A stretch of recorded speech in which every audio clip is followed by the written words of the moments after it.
வணக்கம். ஜெய் சீதாராம். இந்த ஆண்டு வரும் ஜனவரி 27ஆம் தேதி துவனி தீபிகா என்ற புத்தகம் வெபோலிம் சார்பாக ரிக்வேத விவரணம் குறித்த புத்தகம் திரு ஸ்ரீ ஸ்ரீ கிருஷ்ணபிரேமி சுவாமிகள் அவர்களின் திருக்கரங்களால் வெளியிடப்பட உள்ளது. இந்த புத்தகத்தை அருளி செய்தவர் டாக்டர் ரங்கன்ஜி அவர்கள். டாக்டர் ரங்கன்ஜி அவர்கள் உலகம் முழுவதும் பல இடங்களில் ராமாயண உபன்யாசம் செய்து வருகிறார். வாட் இஸ் தர்மா, தர்ஷன், மறையின் மறைப்பொருள் போன்ற பல புத்தகங்களை அவர் வெளியிட்டுள்ளார். கடந்த 2019ஆம் ஆண்டு வால்மீகி ராமாயணத்தின் ஆங்கில மொழிபெயர்ப்பு விரிவுரை மற்றும் அதன் பாடபேதங்கள் குறித்த ஆய்வுரை 10 பாகங்களில் வெளியிட்டுள்ளார். குருகுல படிப்பு முறை மற்றும் மெக்காலே வழி கல்வி முறை இவற்றின் ஒப்பீடு ஆய்வு எக்ஸ்பெரிமெண்டல் ஸ்டடி நடத்தி, பிரெயின் கம்பேரிட்டிவ் எக்ஸ்பெரிமெண்டல் டெஸ்ட் நடத்தி, பிரெயின் கம்பேரிட்டிவ் ஸ்டடி செய்து, பல பேப்பர் பப்ளிகேஷன்ஸ் செய்து அதில் முனைவர் பட்டம் பெற்றவர். ராமாயணத்திற்காக தனது வாழ்வை அர்ப்பணித்தவர். வேதத்திற்காகவும் ராமாயணத்திற்காகவும் பெங்களூரில் ஸ்ருதிராம குருகுலம் மற்றும் சீதாலட்சுமி குருகுலம் என்ற பாடசாலைகள் நடத்தி வருகிறார். உலகெங்கும் பல நூற்றுக்கணக்கான ராமாயண வகுப்புகளும் நடத்தி வருகிறார். இப்பொழுது துவனி தீபிகா என்ற புத்தகத்தை குறித்து டாக்டர் ரங்கன்ஜியிடம் சில கேள்விகள். சீதாராம். தாங்கள் இயற்றிய இந்த ரிக்வேத விளக்கம் எப்படிப்பட்டது அப்படின்னு கொஞ்சம் விவரமா சொல்ல முடியும்? ரிக்வேத விளக்கம் முழுமையாக எல்லா மந்திரங்களுக்கும் இங்கு விளக்கம் கொடுக்கப்பட்டுள்ளது. மந்திரங்களில் உள்ள ஒவ்வொரு வாக்கியத்தையும் எடுத்து அந்த வாக்கியத்திற்கான பொருள் என்றால் வாச்சியார்த்தம் மட்டுமல்ல, பாவார்த்தம், ஆத்தியாத்மிகமான பொருள் என்ன என்கிற விஷயத்தை கொடுக்க வந்த ஒரு கிரந்தம் இது. இவ்வாறு முழு ருக்வேதத்திற்கும் ஆத்தியாத்மிகமான அர்த்தம் என்ன என்பதை இந்த கிரந்தத்தில் புரிந்து கொள்ளலாம். நீங்கள் கிரந்தங்களின் அர்த்தங்கள் குறித்து சொன்னீர்கள். இதற்கு முன்பாக இருந்த வியாக்கியானங்கள் எவை எவை? என்னென்ன வியாக்கியானங்கள் இதுக்கு முன்னாடி இருந்திருக்கு? இதற்கு முன்பு மிகவும் பெரியவர்கள், மிகவும் சுப்பிரசித்தமான பெரியவர் சாயணாச்சாரியர் என்கிறவர் எல்லா வேதங்களுக்கும் வியாக்கியானம் செய்துள்ளார். அவற்றுள் ரிக்வேத பாஷ்யம் சாயணருடையது மிகவும் பிரசித்தமானது. பட்டபாஸ்கரர் என்கிற பெரியவர் வேதத்தில் உள்ள, அதாவது ரிக்வேதத்தில் உள்ள வியாக்கரண விஷயங்களை நிறைய அலசி ஆராய்ந்துள்ளார். அவர் ஒவ்வொரு மந்திரத்திற்கும் வியாக்கியானம் செய்துள்ளார். ஸ்கந்தசுவாமி என்கிற பெரியவருடைய வியாக்கியானமும் இருக்கிறது. வெங்கடமாதவர், ஸ்கந்தசுவாமி, சாயணாச்சாரியர், உத்கீதர், முத்கலர் இவர்களுடைய வியாக்கியானங்கள் எல்லாமே வேத மந்திரங்களுடைய பிரயோகம், கர்மாக்களில் உள்ள பிரயோகம், அந்த கர்மாக்களில் உள்ள பிரயோகத்தை அனுசரித்து வேத மந்திரங்களுக்கு அவர்கள் பொருள் கூறியுள்ளனர். இவர்களே வேத வியாக்கியானக்காரர்கள், வேத பாஷ்யக்காரர்கள். ரொம்ப நன்றி. நீங்கள் பல பேர் எழுதின வியாக்கியானங்களை பற்றி கூறினீர்கள். அந்த வியாக்கியானங்களிலிருந்து இப்போ நீங்கள் எழுதினது எந்த முறையில் வித்தியாசமானது? இப்பொழுது கூறினேன் அல்லவா, அந்த வியாக்கியானங்கள் எல்லாம்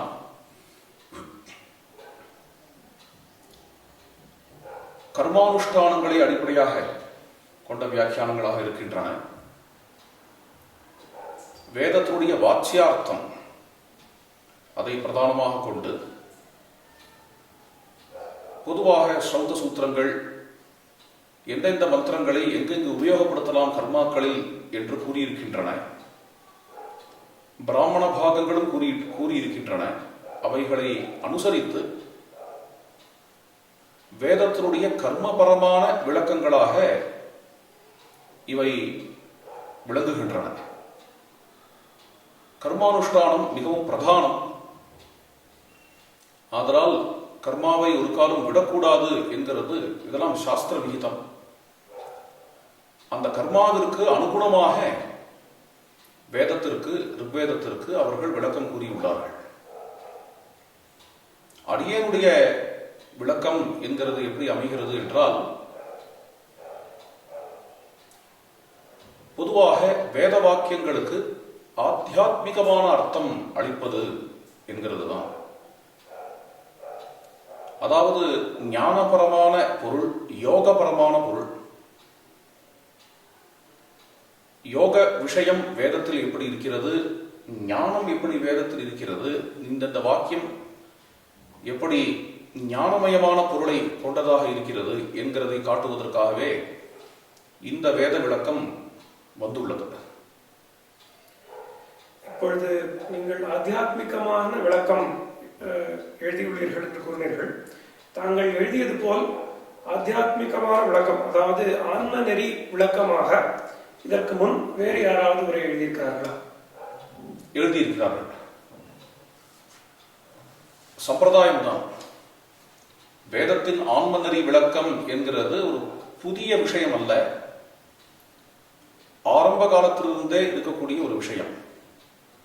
வேதத்திற்கான ஆன்ம நெறி விளக்கம் வேதத்திலேயே உள்ளது. பிராமண பாகங்களிலும் சில இடங்களில் தென்படுகின்றன. இதை தவிர பார்த்தோமாகில் நமக்கு எட்டிய தூரம் சென்றோம் என்றால், யாஸ்க மகர்ஷியின் நிருத்தத்தில் வேதத்திற்கு ஆன்ம விளக்கம் உள்ளது என்கிறதை அவர் மிகவும் தெளிவாக கூறுகிறார். உதாரணம் சொல்ல வேண்டும் என்றால், மகாபாக்யாத் தேவதாயாக ஏக ஆத்மா பகுதா ஸ்தூயதே, ஏகஸ்ய ஆத்மனः அன்யே தேவாः பிரத்யங்கானி பவந்தி, ஆத்மைவ ஏஷாம் ரதः பவதி, ஆத்மா அஸ்வः, ஆத்மா ஆயுதம், ஆத்மா இஷவः, ஆத்மா சர்வம் தேவஸ்ய தேவஸ்ய. ஒரே ஆத்மாவின் அங்கங்களாக, பிரத்யங்கங்களாக தேவர்கள் இருக்கின்றனர். வேதத்தில் துதிக்கப்படும் தேவர்கள், தேவர்கள் மட்டுமல்ல, அந்த தேவர்களுக்கான ரதமும் ஆத்மாவே, தேவர்களுக்கான குதிரையும் ஆத்மாவே, தேவர்களுக்கான ஆயுதமும் ஆத்மாவே, தேவர்களுக்கான பானங்களும் ஆத்மாவே என்று விவரிக்கிறார். மகாபாக்யாது தேவதாயாக ஏக ஆத்மா பகுதா ஸ்தூயதே, ஒரே ஆத்மா பலவேறு விதமாக ஸ்துதிக்கப்படுகின்றது. இங்க ஒரு அருமை என்ன என்றால், ஒன்று பலவாக ஸ்துதிக்கப்படுகிறது என்று சொல்லும் இடத்தில் ஒரே ஆத்மா என்கிற பதத்தை போடுவதுதான்.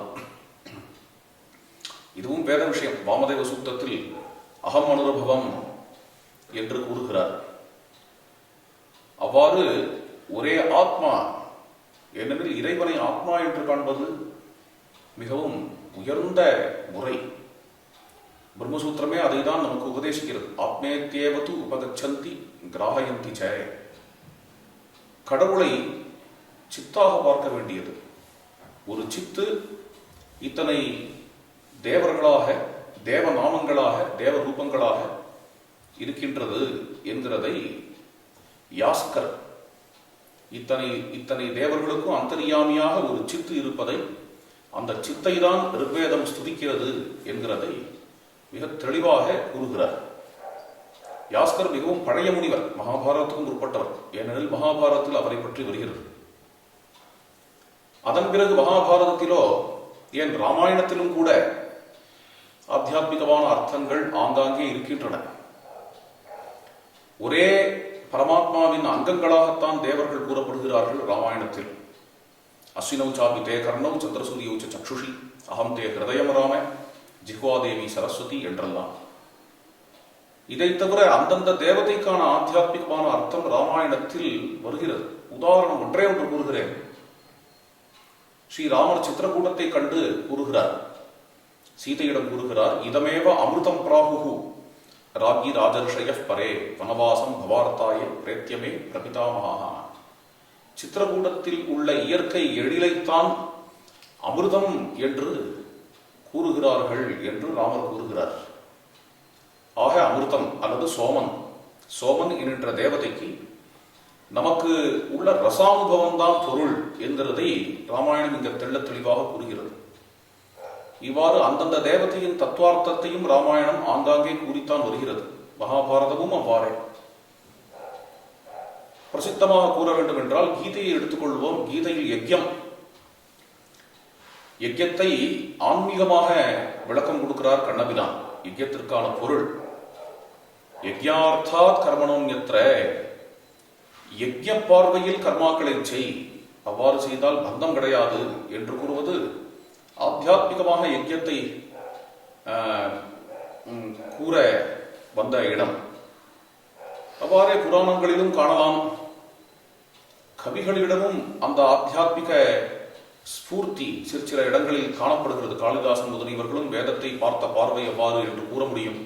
ஆச்சாரியர்கள் சங்கர பகவத்பாதாள் பிருகதாரண்யக உபனிஷத்துல தேவர்கள் என்றால் என்ன என்று கூறுகிறார். பிருகதாரண்யக உபனிஷத் பாஷ்யத்துல தேவாசுராஸ்ச பிராணாஹா வாகாதயா, தேவர்கள் அசுரர்கள் என்பது பிராணங்களே, வாக்கு முதலிய பிராணங்களே, அதாவது வாக்கு முதலிய இந்திரியங்களே. சாஸ்திர ஜனித ஞான கர்ம பாவிதாக தேவாக, சாஸ்திரத்தினால் உபதேசிக்கப்பட்ட கர்மா ஞானம் இவைகளில் உள்ள ஸ்ரத்தை, இவைகளுக்கு தேவர்கள் என்று பெயர். தயேவ சுவாபாவிக பிரத்யக்ஷ அனுமான ஜனித திருஷ்ட பிரயோஜன கர்ம ஞான பாவிதாக அசுராக, அதே புலன்களே சாஸ்திரத்தை விட்டுவிட்டு யோகானுபவத்தை விட்டுவிட்டு வெறும் பிரத்யக்ஷத்தில் மட்டும் நின்று கொண்டு புலன் நுகர்ச்சியிலேயே ஈடுபட்டுக் கொண்டு இருந்தால் அந்த புலன்களுக்கு அசுரர்கள் என்று பெயர் என்று தேவாசுர விஷயத்தில் சங்கரர் கூறுவது ஒரு உதாரணம். இவ்வாறு பல இடங்கள். அரண்யோர் நிகிதோ ஜாதவேதாக என்கிற மந்திரத்தை அர்த்தம் பண்ணும் சைலியே பகவத்பாதாள் கட்டோபனிஷத்தில் ஆதி பௌத்திக ஆத்தியாத்மிக அர்த்தம் இரண்டையுமே கொடுக்கிறார். முக்கியமான விஷயம் நாம் தெரிந்து கொள்ள வேண்டியது, அரண்யோர் நிகிதோ ஜாதவேதாக என்கிற மந்திரம் ருக்வேதத்திலிருந்து சாமவேதத்திலிருந்து கட்டோபனிஷத்துக்கு வருகிறது. ஆக அந்த மந்திரத்துக்கு அர்த்தம் கூறும்பொழுது அப்படித்தான் இரண்டு விதமாக ஆதி பௌத்திகம் ஆத்தியாத்மிகம் என்கின்ற அர்த்தங்களை சங்கர பகவத்பாதால் கொடுப்பதை பார்க்க முடிகிறது. ஸ்ரீ ராமானுஜரும் கூட பொதுவாக யஜ்யத்தை ஒரு திருவாராதனமாகவும் அங்கு ஏதோ ஒரு அல்ப பலனை நாடி செய்யக்கூடியது என்று இல்லாமல் அந்த யஜ்யத்தை எம்பெருமானை நோக்கி நாம் செய்ய வேண்டிய திருவாராதனம் என்கிறதை நிலைநாட்டுகிறார். அவருடைய உயர்ந்த கிரந்தங்கள் ஸ்ரீபாஷ்யம், கீதா பாஷ்யம், வேதார்த்த சங்கிரகம் முதலிய எல்லா கிரந்தங்களிலுமே இவ்வாறு வேதத்தை பற்றிய ஸ்ரீ ராமானுஜருடைய பார்வை பூர்வ மீமாம்சையே பகவானுடைய திருவாராதனமாகத்தான் ஏற்பட்டது என்கிறதை கூறுகிறார். அதுதான் முக்கியார்த்தம் என்றும் அது மற்ற விஷயங்களுக்கும் அஞ்ஞானிகள் உபயோகப்படுத்திக் கொள்வார்கள், அல்ப பலனுக்காக உபயோகப்படுத்திக் கொள்ளலாம். இருந்தாலும் அது பெருமாளுடைய திருவாராதனம் என்கிறது தான் பிரதான விஷயம் என்று ஸ்ரீ ராமானுஜர் அருளி செய்கிறார். மத்வாச்சாரியாள் என்று எடுத்துக்கொண்டால் கேட்கவே வேண்டாம், ரிக்வேத பாஷ்யமே செய்தவர் அவர். அந்த ரிக்வேத பாஷ்யம் எப்படி அமைகிறது என்றால், யதீவ அக்னியாதயா சப்தாக பிரவர்த்தந்தே ஜனார்தனே, வேதத்தில் உள்ள அக்னி வாயு முதலிய சப்தங்கள் எல்லாம் பரமாத்மா மகாவிஷ்ணுவிடம் எப்படி பிரவர்த்திக்கிறதோ அவ்வாறாக இந்த ஒரு விளக்கத்தை கூறுவோமாக என்று ஆரம்பித்து அங்கு ஆத்தியாத்மிக அர்த்தங்களை கூறிக்கொண்டு போகிறார். உதாரணத்துக்கு இதே சோமன் முன்பு பார்த்தோம் அல்லவா ராமாயண விஷயமா, அதே சோமனை பற்றி சொல்லும் பொழுது மனசு என்கிறார். பக்தியா அலங்கிருதாக சோமாக மனாம்சி இமே சோமா அலங்கிருதாக என்கிற வேத வாக்குக்கு விளக்கம் கொடுக்கும் பொழுது பக்தி முதலிய சாத்விக பாவனைகளால் அலங்கரிக்கப்பட்ட மனசே இது சோமன் என்கிறார் இவர்கள். அதன் பிறகு சாயணாச்சாரியர், சாயணராக இருக்கட்டும், பட்டபாஸ்கராக இருக்கட்டும், ஸ்கந்தசுவாமியாக இருக்கட்டும், யாராகத்தான் இருக்கட்டும், ஆங்காங்கே அவர்களுக்கு ஆத்தியாத்மிக பார்வை என்பது இருக்கத்தான் இருந்திருக்கிறது. முழுமையாக அவ்வாறு அவர்கள் வெளிப்படுத்தாவிடலும், முழுமையாக அவர்கள் ஹிருதயத்தில் பார்த்திருக்கலாம், நமக்கு தெரியாது. இருந்தாலும் கிரந்தத்தில் முழுமையாக வெளிப்படுத்தாவிடலும் சிற்சில இடங்களில் அந்த ஆத்தியாத்மிக பார்வையை சாயணாச்சாரியர் வெளிப்படுத்தத்தான் செய்கிறார். சாயணர், பட்டபாஸ்கர் எல்லாருமே வெளிப்படுத்துவதுதான். சாயணரை மட்டும் இங்கு சாம்பிளுக்காக எடுத்துக்கொள்வோம். நய ஈஷந்தே என்கிற மந்திரம், அங்கு மருத்துக்கள் பிராணரூபேண அவஸ்தானம், மருத்துக்களை பிராணங்கள் என்கிறார். அதே மாதிரி ஏவானூனம் என்கிற மந்திரம் அங்கு சுவித்வாம்சம் என்கின்ற வாக்கியத்துக்கு அர்த்தம் சொல்லும் பொழுது பொதுவாக இந்திராதி தேவதைகள் நம்முடைய ஹிருதயத்துக்குள்ளேயே இருப்பதை கூறுகிறார். அந்தர்யாமித்வாது சுஷ்டு சர்வம் ஜானந்தம் ஏவம் விதம் இந்திரம். ரதாய நாவம் என்கிற மந்திரம், அந்த மந்திரத்தில் படகு, வேதத்தில் வரக்கூடிய படகு என்கிறது நம்மை இந்த சம்சார கடலிலிருந்து கடக்க வைக்கக்கூடிய படகுதான் என்று படகுடைய குறியீட்டை பேசுகிறார். ஈசேயோ விஸ்வசிய என்கிற மந்திரத்தில் தேரையும் ஒரு குறியீடு என்கிறார். தேர் என்பது பொதுவாக நம்மை வாழ்க்கையில் சன்மார்க்கத்தில் அழைத்து செல்லக்கூடிய ஒரு கதி, ரம்ஹணத்தின், அதாவது கதியின் குறியீடு என்று கூறுகிறார். பீவானம் மேஷம் என்கிற மந்திரத்தில் அப்சு அந்தகா என்கிற வாக்கியத்திற்கு அர்த்தம் செய்யும் பொழுது அவ்யக்த பிரகிருதியில் உள்ள சூக்ஷ்மமான சக்திகள், அதுதான் இங்கு ஜலம் என்று கூறப்படுகிறது என்று கூறுகிறார். ஹிரண்ய ரூபம் உஷசகா விஷ்டவ் என்கிற மந்திரத்தில் அதிதி என்பதற்கு வியாக்கியானம் செய்கிறார் சாயணர். அகண்டனீயாம் பூமிம், அதாவது விபாகம் செய்யப்படாத பூமி என்றும், திதிம் என்பதற்கு விபாகம் செய்யப்பட்ட பூமி. ஒன்று சாமானிய ஞானம், மற்றொன்று விசேஷ ஞானம். ஜெனரல், அதிதி என்றால் ஜெனரல், திதி என்றால் பர்டிகுலர் என்று அர்த்தம் பண்ணுகிறார். கர்மா சமந்தா என்கின்ற மந்திரத்தில் ஆதி பௌத்திகமாக ஒரு அர்த்தம், ஆத்தியாத்மிகமாக ஒரு அர்த்தம் என்று இரு அர்த்தங்கள் செய்கிறார். இது சூரியனையும் அக்னியையும் குறிக்கக்கூடியது என்று ஆதி பௌத்திகமான அர்த்தம் கொடுத்துவிட்டு ஆத்தியாத்மிகமாக ஜீவாத்ம பரமாத்மாக்களை கூறக்கூடியது என்று அர்த்தம் கூறுகிறார். சாயணாச்சாரியரை உதாரணமாக காட்டியிருக்கிறோம். இவ்வாறு எல்லா வியாக்கியாதாக்களுமே ஆங்காங்கே ஆத்தியாத்மிக தரிசனம் உடையவர்களாகத்தான் இருந்திருக்கிறார்கள் என்கிறதுனாலேயே இது ஒன்றும் புதுசு அல்ல. அதன் பிறகு வந்த சில மகனீயர்கள் அவர்களும் நம்முடைய கொஞ்சம் முன்னாடி வந்த சில பெரியவர்கள் அவர்களும் ஆத்தியாத்மிக விளக்கம் கொடுத்திருக்கிறார்கள் வேதத்திற்கு. அவ்வாறு எடுத்துக்கொண்டோம் என்றால் தயானந்த சரஸ்வதி அவருடைய விளக்கம் இருக்கிறது. அதுவும் எப்படி என்றால் ஒரே சர்வேஸ்வரனைத்தான் எல்லா தேவ நாமங்களும் குறிக்கின்றன என்கிறதை அடிப்படையாக கொண்டே அவருடைய விளக்கம் அமைந்திருக்கிறது. அதன் பிறகு வந்த ஒரு பெரிய மகான் ஸ்ரீமத் அரவிந்தர் என்கிறவர், அவருடைய சிஷ்யராக இருக்கக்கூடிய அவரை அனுசரித்து விளக்கம் எழுதிய ஸ்ரீ கபாலி சாஸ்திரிகள் என்னும் பெரியவர். ஸ்ரீ அரவிந்தர் எழுதியது யோக ரகசியம் என்கிற நூல், ஆங்கிலத்தில் சீக்ரெட் ஆஃப் த வேதா என்று சொல்லுவார்கள். Hymns on mystic fire, life divine, Savitri, இதெல்லாம் வேத விஷயமான நூல் அரவிந்தர் எழுதியது. அதில் என்ன ஒரு சூக்ஷ்மத்துவம் தரிசனம் உண்டோ அதே தரிசனத்தை கொண்டு மேலே திரு கபாலி சாஸ்திரிகள் அவர்கள் விஸ்தாரமாக சித்தாந்தனம் என்கிற ஒரு பாஷ்யத்தை ரிக்வேதத்திற்கு கொடுத்தார். அதிலும் இதே யோக தரிசனத்தை கொண்டு வருகிறார். ரிக்வேதத்தில் உள்ள அக்னி என்பதற்கு சங்கல்பம் என்று பொருள். தெய்வீக சங்கல்பம்,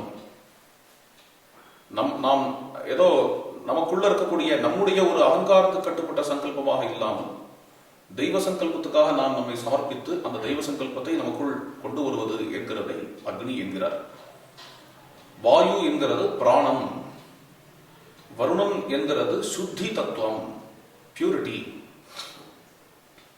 பிராணனை வசீகரணம் பண்ணக்கூடிய சக்தி தான் அஸ்வினி குமாரர்கள், அஸ்விகள். சவிதா சூரியன் என்பது ஆத்மா, சோமன் என்கிறது ஆனந்தம், இந்திரன் என்கிறது மனசக்தி என்று அந்தந்த தேவதைக்கு தத்துவார்த்தம் கூறியிருக்கிறார்கள் இந்த பெரியவர்கள். இப்படிப்பட்ட ஒரு ஆத்தியாத்மிக திருஷ்டி போன நூற்றாண்டின் ஆரம்பத்திலோ அல்லது மத்திய பகுதியிலோ இது உதித்தது. மேலும் அது தொடர்ச்சியாக இன்னும் பல பேர்கள் அதை அனுசரித்து இன்றைய தினம் வரைக்கும் பல புத்தகங்களும் வெளியிட்டுக் கொண்டிருக்கிறார்கள். ஸ்ரீ அண்ணாவுடைய வேத விஞ்ஞானம் பக்தி மார்க்கத்திற்கும் ஒரு பெரிய பொக்கிஷம். வேதத்தில் எவ்வாறு பக்தி ரசம் ததும்புகிறது என்கிறதை மிகவும் விஸ்தாரமாக காட்டி உள்ளார். சிரவணம், கீர்த்தனம், ஸ்மரணம் முதலிய சாதன பக்தியாக இருக்கட்டும், வாத்சல்யம், சக்கியம் முதலிய பாவபக்தியாக இருக்கட்டும், உத்கர்ஷமான பிரேமை என்ற சாத்திய பக்தியாக இருக்கட்டும், இவை அனைத்தும் வேதத்தில் உள்ளன என்கிறதை காட்டி அருளும் தன்மை வாய்ந்தது வேத விஞ்ஞானம் என்பது. இது ஒரு விதமான ஆத்தியாத்மிக தரிசனம். வேதத்தை பொறுத்தவரை பக்தி மார்க்கம் அல்லது பஜன சம்பிரதாயம் என்ற சம்பிரதாயத்தில் ஆரம்பத்திலிருந்தே இது வேதத்தை ஆதாரமாக கொண்டது என்கிறதை பெரியோர்கள், மகான்கள் காட்டிதான் வந்திருக்கிறார்கள். வெறும் வாயாவார்த்தையாக சொல்லாமல், ஒரு பொயட்டிக்காக, யூலஜியாக சொல்லாமல் அதை அவர்கள் ரிசர்ச்ஃபுல்லாக காட்டவும் காட்டியிருக்கிறார்கள். உதாரணத்திற்கு பகவன் நாமாமிருத ரசோதயம் என்கிற ஒரு அருமையான கிரந்தம் ஸ்ரீ பகவன் நாம போதேந்திராள் அருளி செய்தது. அந்த கிரந்தத்தில் பகவன் நாம மகிமை, நாம சங்கீர்த்தனம் எவ்வாறு வேத மந்திரங்களில் வருகிறது என்கிறதை மிகவும் தெள்ளத்தெளிவாக ஆணித்தரமாக காட்டியருளினார். அப்பொழுது இருந்த சில பிரௌடிவாதிகள், மீமாம்சாவிலேயே பிரௌடிவாதம் ஒன்று உண்டு. எல்லா மீமாம்சகர்களும் அப்படின்னு சொல்ல முடியாது. ரொம்ப பிரௌடிவாதமான மீமாம்சம். அந்த மீமாம்சகர்கள் வேதத்தில் நாமசங்கீர்த்தனம், வேதத்தில் பொதுவாகவே ஆன்மீகம், பக்தி முதலியவைகளை காட்டக்கூடாது, வேதத்தில் உள்ள மந்திரங்களை சடங்குகளுக்காகத்தான் உபயோகப்படுத்த வேண்டும், சடங்கு விஷயமாகத்தான் அர்த்தமும் செய்ய வேண்டும், கர்மபரமாக மட்டுமே அர்த்தம் செய்ய வேண்டும் என்கின்ற பிடிவாதத்தினால் எதிர்ப்பு தெரிவித்தனர். அப்படி தெரிவிக்கும் பொழுது வேதத்திற்கு சடங்குபரமாக மட்டும்தான், கர்மபரமாக மட்டும்தான் அர்த்தம் காட்ட வேண்டும் என்கிறது அல்ல. கர்மபரமான அர்த்தம் இருந்த பொழுதிலும் கூட, ஆனால் வேத வாக்கியங்களை நாம் பக்திபரமாகவும் பொருள் கொள்ள முடியும், அதை ஆன்மீகத்திலும் அதாவது ஆத்தியாத்மிகமாகவும் பொருள் கொள்ள முடியும். வேதத்திற்கு அப்படி ஒரு விஷயத்தை நாம் பார்க்க முடியும், அது வேதத்தின் முக்கியார்த்தமாகவும் இருக்கிறது என்கிறதை மிகவும் விஸ்தாரமாக அருமையாக ஒரு வாக்கியார்த்தம் செய்து நிர்தாரணம் செய்துள்ளார் ஸ்ரீதர ஐயாவாள் என்கின்ற மகான். ஸ்ரீ போதேந்திராளுடைய அபியுக்தர் அவர்.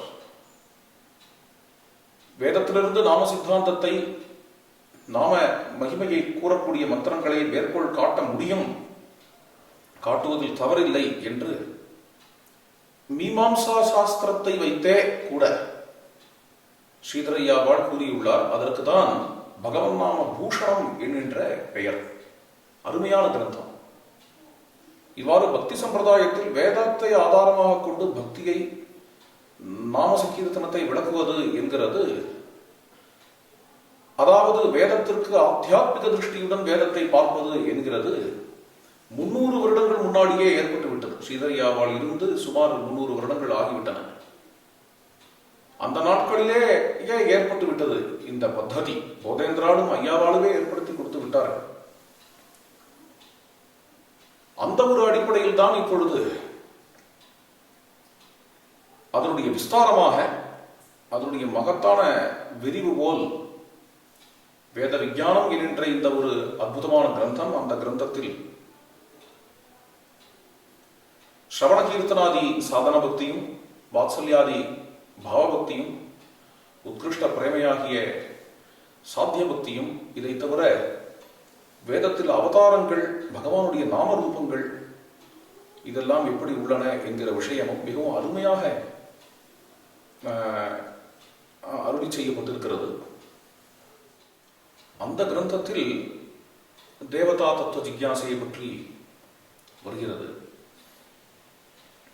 இந்த தேவதை பொதுவாக முதலில் ஆதி பௌத்திகமாக தேவர்களை காட்டிவிட்டு அதற்காக ஒரு கட்டுரை, அதன் பிறகு இந்த தேவதைகள் எல்லோரும் எவ்வாறு ஒரே சர்வேஸ்வரனுடைய பல நாமங்களாக அமைகின்றனர். வேதம் தேவதைகளுடைய அந்தர்யாமியைத்தான் போற்றுகிறது. தேவதா நாமங்கள், தேவதா ரூபங்களால் தேவதைகளுடைய அந்தர்யாமியை தான் போற்றுகிறது என்கிற பார்வை ஸ்ரீ ஸ்ரீ அண்ணாவுடைய வேத விஞ்ஞானத்தில் விஸ்தாரமாக வருகிறது. அந்த கட்டுரைகள் என்னை சிறு வயதிலேயே வேதத்தின் ஆர்வத்தை தூண்டிய கட்டுரைகளாக அமைந்தன.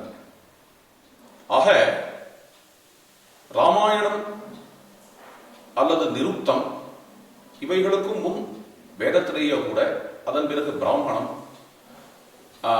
அதாவது சம்ஹிதை, பிராமணம், அந்த காலத்திலிருந்து ஆரம்பித்து இப்பொழுது வரைக்கும் வேத விஷயமான ஒரு ஆத்தியாத்மிக பார்வை, இந்த ஆத்தியாத்மிக பார்வை என்கிறது மறுக்கப்படாமல் தொடர்ந்து வந்து கொண்டுதான் இருக்கிறது.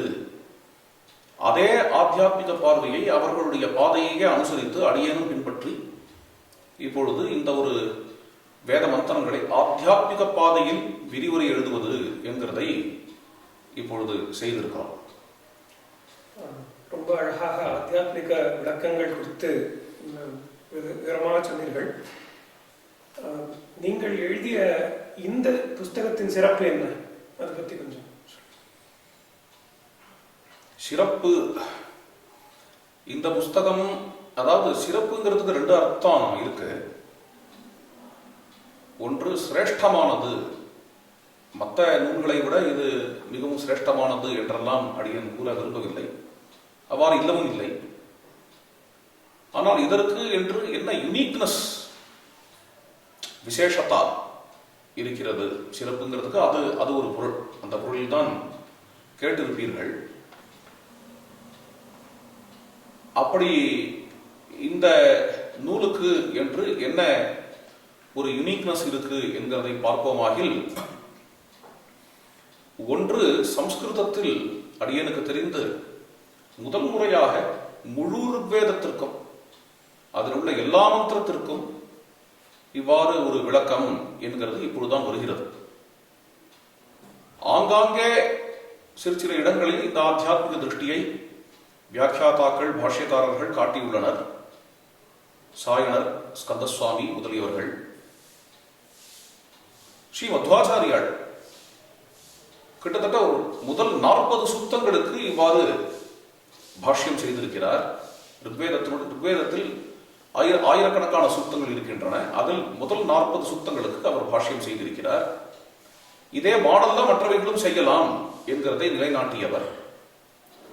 அதே 40 சுத்தங்களையே பின்பு ராகவேந்திர சுவாமிகளோ அல்லது ஜெகதீர்த்தரோ அவர்கள் செய்திருக்கிறார்கள், விளக்கம் கொடுத்திருக்கிறார்கள். இதை தவிர கர்மாவிலேயே அத்தியாத்ம தரிசனம் இப்படி சாதிக்கப்படும். ஏனெனில் வித்யா கரோதி, கர்மாவை வெறும் கர்மாவாக செய்தல் வேறு, கர்மாவில் ஒரு ஒரு ஆத்தியாத்மிக திருஷ்டியோடு செய்தால் அது உபாசனையாக மாறும். அதற்காக ஒரு கிரந்தம் பண்ணார் ஸ்ரீ மத்வாச்சாரியார். கர்ம நிர்ணயா என்று அதற்கு பெயர். கர்ம நிர்ணயம் என்கின்ற நூலாக இருக்கட்டும் அல்லது அவருடைய ருக்வேத பாஷ்யமாக இருக்கட்டும், இது எல்லாமே சிற்சில மந்திரங்களை எடுத்து அவைகளை விளக்கக்கூடியதாக அமைகின்றன. அவ்வாறே பிற்காலத்தில் வந்தவர்களும் சிற்சில பாகங்களுக்கே பொருள் கூறி இருக்கிறார்கள். ஸ்ரீ அரவிந்தராக இருக்கட்டும், காவியகட்ட கணபதி முனி என்று ஒரு பெரியவர் இருந்தார். அவருடைய சிஷ்யர் தான் கபாலி சாஸ்திரி. அவர்கள் இருவருமே இருக்கட்டும், சித்தாந்தனம் என்கின்ற கபாலி சாஸ்திரிகளுடைய பாஷ்யமும் கூட பூர்ணமாக ஆத்தியாத்மிகமாக இருந்தாலும் ஒரு 100 சுத்தங்களுக்கு தான் செய்திருக்கிறார் வேதத்திற்கு. இந்த ஒரு விவரணத்தில் தான் முழுமையாக ஆதியிலிருந்து அந்தம் வரைக்கும் ருக்வேதத்தில் உள்ள எல்லா வாக்கியத்திற்கும் எப்படி ஆத்தியாத்மிகமான பொருள் பொருந்தும் என்கிறது. இவ்வாறு ஒரு நூல் சம்ஸ்கிருதத்தில் இப்பொழுதுதான் முதலில் வருகிறது என்கிறது இதற்கு ஒரு விசேஷதா. இரண்டாவது, இதுவரை வந்த விளக்க உரைகள், சம்ஸ்கிருதத்தில் வந்த விளக்க உரைகள் எல்லாவற்றையும் விட இப்பொழுது இந்த விளக்க உரை மிகவும் சுலபமாக இருக்கிறது என்கிறது இரண்டாவது விசேஷதா. மிகவும் சரளமான சம்ஸ்கிருதத்தில் யார் சம்ஸ்கிருதத்தினுடைய கொஞ்சம் பாலபாடத்தை தாண்டினவர்கள் கூட இந்த சம்ஸ்கிருதத்தை புரிந்து கொள்ள முடியும் என்கின்ற அளவிற்கு ஒரு சரள சம்ஸ்கிருதத்தில் இருக்கிறது என்கிறது மற்றொரு சிறப்பு, அதாவது யுனிக்னஸ். மூன்றாவது, தேவர்களுடைய தத்துவங்களை கூறும் பொழுது இதற்கு முன்பு யார் யாரெல்லாம் தத்துவங்களை கூறினார்களோ அவர்களை அப்படியே இங்கு இமிடேட் செய்யாமல் அதற்கு மேலும் அந்த தத்துவங்களை எப்படி நாம் காணலாம், பரிசீலனை செய்யலாம் மற்றும் எவ்வாறு ஆழத்திற்கு போகலாம் என்று போன நூல் இது. தத்துவ தரிசனம் என்று வரும்பொழுது எல்லா தேவர்களுமே, ருக்வேதத்தில் துதிக்கப்படும் எல்லா துதிகளுமே அந்தந்த தேவனின் அந்தர்யாமியைத்தான் குறிக்கிறது. இதுதான் ருக்வேதத்தின் பிரதான அர்த்தம் என்கிறது காலங்காலமாக இருந்து வரும் உண்மை. அது வேதமே கூறக்கூடிய உண்மை. யோ தேவானாம் நாமதா ஏக ஏவ, அல்லது கீதையில் வேதைஸ்ய சர்வைஹி அகமேவ வேத்யா, அல்லது உபனிஷத்தில் சர்வே வேதாக யத்பதமாமனந்தி, காலங்காலமாக இருந்து வர உண்மை. அதை அனுசரித்து ஸ்ரீ மத்வாச்சாரியாருடைய பாஷ்யம் அமைந்திருந்த பொழுதிலும் பிற்காலத்தில் தயானந்தருடைய பாஷ்யம் அவ்வாறு அமைந்திருந்த பொழுதிலும் ஆத்தியாத்மிகமான அர்த்தம் என்கிறது இதோடு மட்டும் நிற்காமல் அந்தந்த தேவதைக்கு யாஸ்கர் வெளி பிரகிருதியில் இந்தந்த தேவதை யார் யார் என்று கூறியிருக்கிறார். இந்திரன் என்றால் மழையை உண்டு கொண்டும் சக்தி இல்லையா? வருணன் என்றால் ஜலத்தில் உள்ள சக்தி, வாயு என்றால் காற்று, அக்னி என்றால் தீ, சூரியன் என்றால் ஆகாயத்தில் நாம் பார்க்கிறோமே அதுதான், சோமன் என்கிறது நிலவு. இவ்வாறு இதற்கு ஆதி பௌத்திகமான அர்த்தம். இவர்கள் எல்லாருக்கும் ஒரே அந்தர்யாமி தான். அந்த அந்தர்யாமியை துதிபாடுகிறது வேதம் என்கிறவை விஷயம். அதற்கு மேல் ஆதி பௌத்திகமான பொருளை தாண்டி இந்தந்த தேவதைக்கு ஒரு ஆத்தியாத்மிகமான பொருள் உள்ளது என்கிறது புராணங்களிலும் இதிகாசங்களிலும் சில இடங்களில் இப்படி தெரிக்கின்றன. அதை விஸ்தாரமாக எடுத்து அந்த ஆத்தியாத்மிகமான அர்த்தத்தை விளக்கம் கொடுத்தவர்கள் கபாலி சாஸ்திரிகள் என்கிறவர். அதை உதாரணம் சொல்ல வேண்டும் என்றால், அக்னி என்பது முன்பேயே கண்டோம் என்று நினைக்கிறேன், தெய்வீக சங்கல்பம். வாயு என்பது பிராணம், பிராணனுடைய பல்வேறு விபாகங்கள் தான் மருத்துக்கள் என்று அவர்களுடைய பார்வை எப்படி போகிறது. அவர்கள் அவ்வாறு எழுதியிருந்தாலும் மேலும் ஆழத்துக்கு போய் நாம் காண முடியுமா என்கிறது அடியனுடைய ஒரு பார்வை. இதே ஆத்தியாத்மிகமான அர்த்தத்தில் எப்படி அக்னி என்பது தெய்வீக சங்கல்பம் என்று மட்டும் நிற்காமல் அதில் மற்றொரு பார்வை என்ன என்றால், ராகத்வேஷங்களுக்கு அப்பாற்பட்ட எல்லோரும் இன்புற்று இருக்கவே என்கிற ஒரு உணர்வு, அந்த உணர்வுக்கான ஒரு உந்துதல் அக்னி என்கின்ற பார்வை அக்னியை பொறுத்தவரை. பிராணனை வசீகரணம் செய்யக்கூடிய சக்திகள் தான் அஸ்விகள் என்று கூறுகிறார் கபாலி சாஸ்திரிகள். பிராணனை வசீகரணம் பண்ணக்கூடிய சக்தி தான் என்றால் அது என்ன? நம்முடைய பார்வை எப்படி இருக்கிறது என்றால், பொதுவாக 2 நாடிகள், அந்த 2 நாடிகளுக்கான இடம் நம்முடைய மூக்கில் வலது பக்கம், இடது பக்கம். சூரிய நாடி, சந்திர நாடி. அந்த சூரிய நாடி, சந்திர நாடி அதில் உள்ள பிராணனை வசீகரணம் செய்யக்கூடியவர்கள் அஸ்விகள் என்கிறது நமது பார்வை. அதில் பார்த்தோமாகில் பிராணன் அபானம், ஆங்கிலத்தில் சொல்வார்கள் இன்ஹலேஷன் எக்ஸலேஷன் என்று. பதஞ்சலியினுடைய வாக்கியத்தில் சுவாச பிரசுவாச, இந்த 2 இருக்கிறதே, இதற்கான தேவதைகளாக அஸ்வினி குமாரர்கள் அல்லது அஸ்விகள் இருக்கின்றனர். அந்த அஸ்விகளுக்கு மத்தியில் சாவித்ரி, உஷா என்கிற தேவதை இருக்கிறாள். அவள் யார் என்றால், அவள் பொதுவாக இந்த அஸ்விகளுக்கு மத்தியில் இருக்கக்கூடிய உஷஸ் கும்பகமாக இருக்குது. ஒரு பிராணாயாமம், பிராணனை வசப்படுத்தக்கூடிய 2 தேவதைகள் அஸ்விகள். வெளியில் அங்க இது 2த்துக்கும் மத்தியில் இருக்கக்கூடிய கும்பக தேவதை உஷா. உஷா என்றால் ஞானோதய தேவதை என்று கபாலி சாஸ்திரி கூறுகிறார். கும்பகத்தில் இருந்துதான் உள்ளே இருக்கக்கூடிய சமாதியை அனுபவிக்க முடியும். இது கொஞ்சம் பெரிய அளவுக்கான சமாதி. இந்த பதஞ்சலி சொல்லக்கூடிய சமாதிகளில் ஆனந்த சமாதி, அஸ்மிதா சமாதி, கிட்டத்தட்ட அந்த லெவல். அதுக்கு மேல இருக்கக்கூடிய, கீழே இருக்கக்கூடிய சமாதிகள் எல்லாம் கும்பகம் இல்லாம கூட அனுபவிக்க முடியும். மேல போக போக அதுக்கு மேல எல்லாத்துக்கும் மேற்பட்டதாக நிர்பீஜ சமாதின்னு வருது இல்லையா? இந்த மேல போக போக இந்த சமாதியினுடைய லெவல்ஸ், அதுல கும்பகம் வேண்டிருக்கும். அதுதான் அந்த உஷசு அப்படிங்கிற இது ஆத்தியாத்மிகமான அர்த்தம். ஆதி பௌத்திகத்துல பார்த்தீர்களாகில் சூரியன் உதிக்கிறதுக்கு முன்னாடி காலை வேளையில தோன்றக்கூடிய நட்சத்திரங்கள் அது அஸ்விகள்.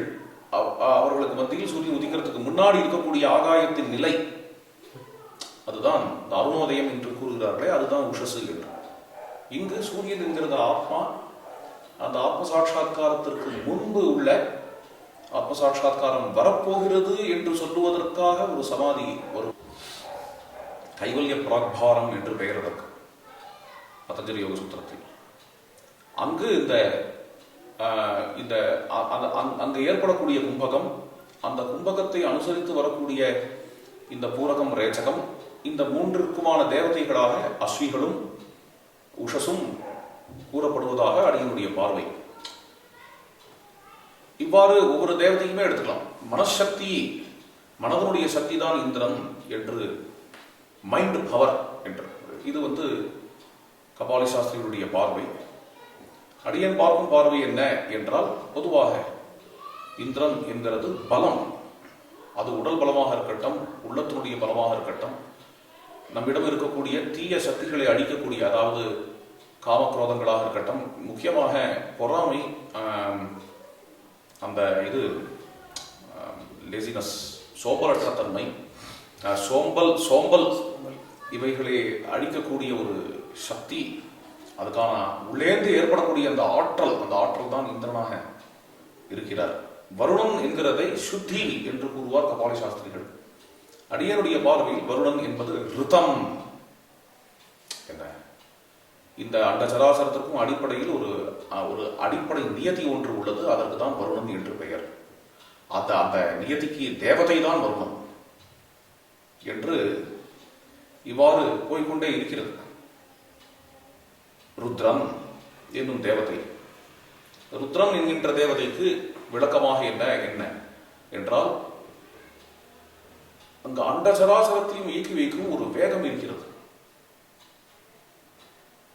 அந்த வேகத்திற்கு ருத்ரன் என்று பெயர். பொதுவாக வேகம் என்கிறது நம்முடைய உடலையோ மனசையோ பாதிக்கதானே பாதிக்கும், அழிக்கதானே அழிக்கும். ஆனால் அதை ஒரு தேவதையாக எப்படி எடுத்துக்கொண்டிருக்கிறார்கள் என்றால், யோக சாஸ்திரத்தில் சம்வேகம் என்று ஒன்று உண்டு. தீவிர சம்வேகானாம் ஆசன்னஹா. நம்மை அழிக்கக்கூடியது குவேகம்,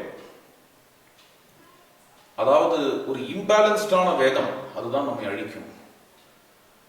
ஆனால் ஒரு நியமித்தமான வேகம், டிசிப்ளின்டான வேகம் இருக்கே, அது நம்முடைய ஆன்ம சாதனையை வளர்க்கும் என்று கூறுகிறார் பதஞ்சலி யோக தரிசனத்தில். அது மாதிரியான ஒரு வேகம் அண்ட சராசரத்திலும் அந்த நியமித்த வேகம் இருப்பதால் தான் அண்ட சராசரமும் இயங்கி வருகிறது. கடைசியாக அதே வேகத்தினாலேயே இந்த ஜகத்தும் அழிக்கப்படுகிறது. அந்த வேகத்தின் தேவதை தான் ருத்ரன் என்று ஒரு விஷயம் சொல்ல வேண்டும் என்றால், திர என்றாலே வேகம். ருத்ர என்கிறது சப்தத்தோடு கூடிய வேகம் என்று அடியனுடைய பார்வை. ஸ்கந்தசுவாமியும் இதை பற்றி கிஞ்சித்து கூறியுள்ளார். அதாவது ருத்ரங்கிற சொல்லுக்கு எட்டிமலாஜிக்கலா ஸ்கந்தசுவாமியுடைய அபிப்பிராயம் கிட்டத்தட்ட இது மாதிரிதான் இருக்கு. அதை இன்னும் கொஞ்சம் விஸ்தாரப்படுத்தி, இந்த ஒரு உத்ரிக்த வேகம், இதன் மூலமாக நம்முடைய ஆன்மீக சாதனையும் எப்படி வளரும், இது எப்படி இந்த ஜகத்தில் எங்கும் அழிவு நடந்து கொண்டுதான் இருக்கிறது, அந்தந்த அழிவுக்கு பின்னணியிலும் இந்த வேகம் எப்படி இருக்கிறது. அழிவுங்கிறதுனால தப்பு நினைக்காது. பல விஷயங்கள் அழியதான் ஜகத்து மேல மேல க்ஷேமத்தை அடையும். அது மாதிரியான ஒரு வேகம். உதாரணத்துக்கு மனிதர்களால ரொம்ப கெடுக்கப்பட்ட இயற்கை இருக்குன்னு வச்சுக்கோங்களேன். ஆர்டிபிஷியலா நிறைய உண்டாக்கி மனிதர்கள் இயற்கையை கெடுத்துட்டாங்க. அந்த அழுக்கெல்லாம் நீக்கினா தான் மேல மறுபடியும் இயற்கை நிலைநாட்டப்படும். வேற எங்கேயோ ஒரு எனர்ஜி இருக்கு. இங்க மனிதன் எந்த இயற்கையை கெடுத்திருக்கானோ அது 100ல் 1 பங்கு தாங்கிறது வேதம். சததமீசா தனுர்மே பகூவ. 100ல் 1 மேக்சிமம் இவன் எவ்வளவு கெடுக்க முடியுமோ அவ்வளவு தூரத்துக்கு இவன் போனாலும் அது 100ல் 1 பங்காகத்தான் இருக்கும். இவ்வளவு தூரம் கெடுத்தாச்சு நீ தாங்காதுங்கும் பொழுது இந்த 100ல் 1 பங்கான இவன் கெடுக்கப்பட்ட அந்த இடம் இருக்கிறதே, அது முற்றிலும் அழிக்கப்பட்டு, அது என்ன சொல்லுவா, ரீசைக்கிளிங்கா, சுத்தமான என்ன ஒரு எனர்ஜி இருக்கிறதோ அதை கொண்டு ருப்போது. இவ்வாறு ஒரு காலகட்டத்தில் அண்டசராசனமும் அழிக்கப்படலாம். பிரளயம், இது எல்லாத்துக்கும் அதிதேவதையாக இருக்கக்கூடிய ருத்ரன், அவர் நம்முடைய ஆத்தியாத்மிக சாதனையிலும் எவ்வாறு நமக்கு அனுகிரகம் பண்ணுகிறார், அல்லது அவருடைய ஒரு இந்த சம்வேகமானது நம்முடைய ஆன்மீக பாதையில் எப்படி உதவுகிறது முதலிய விஷயங்கள். இவ்வாறு ஒவ்வொரு தேவதையும் எடுத்து அந்தந்த தேவதையை நாம் அந்தந்த தேவதையை குறியீடாக வச்சு, அல்லது இதனுடைய இந்த ஒரு தத்துவத்தின் தேவதை பிரிசைடிங் டிடி என்பார், அதிதேவதா என்று கண்டு இந்த தேவதைகள் நம்முடைய ஆன்மீக பயணத்தில், ஆன்மீக சாதனையில் எவ்வாறு ஒவ்வொருவரும் உபயோகப்படுகின்றனர் என்கிற பார்வைதான். இதற்கு முன்பும் இந்த பார்வை இருந்த பொழுதிலும் ஒவ்வொன்றிலும் இதற்கு மேல் ஒரு ஸ்டெப், இதுக்கு மேல் அதுல இன்னும் ஆழமா எப்படி பார்க்கலாம்? இப்போ வருணன் என்றால் பியூரிட்டி என்று முன்னாடி சொல்லியிருக்கிறார்கள். அதே வருணனே அடிப்படை நியதியின் தேவதையாக எப்படி இருக்கிறார் என்கிற பார்வை. மித்ரன் என்று ஒரு தேவதை, மித்ரன்கிற தேவதையை ஆத்தியாத்மிகமாக அன்பு என்று கூறியிருக்கிறார்கள். ஆனால் மித்ரன் என்றால் சூரியன் என்றும் அர்த்தம், அன்பு என்றும் அர்த்தம். இது ரெண்டும் எப்படி ஒண்ணுக்கொண்டு பொருத்தமானது? சூரியன்கிறது ஆத்மா, சூரிய ஆத்மா ஜகதஸ்துஷச்ச. இந்த ஆத்மா, இந்த ஆத்மாவுக்கு இந்த சூரியனுக்கு பல பெயர்கள் உள்ளன. பூஷா, பகன் என்றெல்லாம், அரியமா என்றெல்லாம். அதில் ஒரு திருநாமம் தான் மித்ரன். அடியனை பொறுத்தவரையும் அந்த மித்ரன் தான் இங்க வருணனோடு கூட இருக்கக்கூடிய மித்ரன். மித்ரன் என்கிறது ஆத்மாவும் தான், ஆத்மாவுடைய பிரதீகமும் தான், அதாவது குறியீடும் தான் என்கிறது அடியனுடைய பார்வை. அப்பொழுது ஏன், அதாவது ஆத்மா சூரியனுடைய பல டைமென்ஷன்ஸை குறிக்கக்கூடியதாக பூஷா, பகன், அரியமா முதலியவைகள் இருக்கிறது. அவ்வாறேதான் மித்ரன் என்கிறதும் இருக்கிறது. அப்பொழுது அதாவது ஆத்மாவுடைய அன்பு வடிவத்தை காட்டக்கூடியதாக இந்த மித்ர என்கிற தேவதை இருக்கிறது. ஆத்மாவுடைய வெவ்வேறு வடிவங்கள், அதுல அன்பு வடிவம். ஆத்மாவிலிருந்தான் அன்பு வருகிறது, உலகம் முழுவதும் ஆத்மாவிலிருந்தான் அன்பு செல்லுகிறது. ஆத்மாதான் அன்பனுடைய களஞ்சியமாக, ரெபாசிட்டரியாக இருக்கிறது என்கிறதெல்லாம் உபனிஷத் பிரசித்தமான விஷயம். ததேதத் பிரேயா வித்தாத் பிரேயா புத்திராத் பிரேயா சர்வஸ்மாத் பிரேயா எதயம் ஆத்மா. ஆதலால் தான் ஆத்மாவின் குறியீடாக இருக்கக்கூடிய சூரியனை மித்ரன் என்றும் கூறுகிறோம். இவ்வாறெல்லாம் இந்த பார்வைகள், இவைகள் தான் அபூர்வதா, இந்த விவரணத்தில் உள்ள அபூர்வதா, அதாவது இனோவேஷன். இது சம்பிரதாயத்தை அனுசரித்து வந்ததாக இருந்த பொழுதிலும் இந்த விவரணத்தில் இதற்கு மேல் இன்னும் எப்படி இந்த தேவதா தத்துவங்களில் ஆழம் காணலாம் என்கிற ரீதியில் நாம் இங்கு மேலே கொண்டு போயிருக்கிறோம். அதுதான் விஷயம். நீங்கள் இந்த தேவதைகளுக்கு அந்த தத்துவங்களுக்கான குறியீடுகள் பற்றி கூறினீர்கள். இந்த தேவதைகளுக்கு இந்த குறியீடுகள் என்பதை தாங்கள் எப்படி அறிகிறீர்கள்? இந்த தேவதைகளுக்கு இன்னென்ன தத்துவங்கள் தான் என்கிறதை எப்படி அறிகிறோம்ங்கிறது அதையும் வேதம் தான் காட்டிக் கொடுக்கிறது. அதைத்தான் ஆரம்பத்திலேயே கூறியிருக்கிறேன். வேதேன வேதோ விக்ஞேயா ஹ்யாத்மா ஜ்ஞேயோ யதாத்மனா. வேதத்தினால் வேதத்தை அறிவது என்கிறது ஒரு முறை. எப்படி ஆத்மாவை ஆத்மாவால் தான் புரிந்து கொள்ள முடியுமோ, சுதசித்தமான ஆத்மாவை புலன்களால் புரிந்து கொள்ள முடியாது, அந்தராத்மா அந்தரிந்திரியத்தால் புரிந்து கொள்ள முடியாது, மனதால் புரிந்து கொள்ள முடியாது என்று இவ்வாறு இருக்கையில் கண்ணு மூக்கு காது எல்லாவற்றுக்குமே அப்பாற்பட்ட ஆத்மாவை எப்படி புரிந்து கொள்ள முடியும் என்றால் ஆத்மாவை ஆத்மாவால் தான் புரிந்து கொள்ள முடியும் என்று ஒரு விஷயம். தஸ்யைஷ ஆத்மா விவருணதே தனும் ஸ்வாம் இமே வைஷ புருடதே தேன லப்யா. அவ்வாறு இதை உதாரணமாக காட்டி இங்கு உபமேயம் என்ன என்றால் அவ்வாறே வேதத்தை வேதத்தால் புரிந்து கொள்வது என்கிற ஒரு முயற்சி. வேதத்தை உதாரணம் சொல்லுவோம். அக்னி என்பது சங்கல்பத்தினுடைய தேவதை என்று கூறினோம். ஆத்தியாத்மிகமாக அதை வேதமே காட்டும் இடங்கள் இருக்கின்றன. முதலில் ஆரம்பத்திலேயே அக்னி ஹோதா கவி கிரதுகு. கிரதுகு என்றால் உந்துதல். கவி கிரதுகு, கவி என்றால் புலன்களுக்கு அப்பால் போய் அல்லது ராகத்வேஷங்களுக்கு அப்பால் போய் காண்பவர்கள் என்று அர்த்தம். கவி என்றால் காண்பவன் என்று அர்த்தம். காட்சியர் என்கிறார் திருமுருகாற்றுப்படையில். கவி என்னும் சொல் கிராந்ததரிசி. உலகத்துல எல்லாருமே எனக்கு எனக்கு எனக்கு அப்படிங்கிற பார்வையில் தான் எதையுமே பார்ப்பா. அதை தாண்டி போய் பார்க்கிறதுங்கிறது தான் லோகக்ஷேமத்துக்காக பார்க்கிறது என்கிற பார்வை. எவ்வளவு விஸ்தாரமான ஹிருதயம் உடையவர்களுடைய உந்துதல். யாரு? அக்னி. அக்னிந்து ஹோதா கவிக்ரதுகு என்று ரிக்வேதமே காட்டி கொடுக்கிறது. இவ்வாறு 8ஆம் மண்டலத்தில் பூர்வியஸ்சந்தா அக்னிர்ஹி ஜானி பூர்வியஸ்சந்தா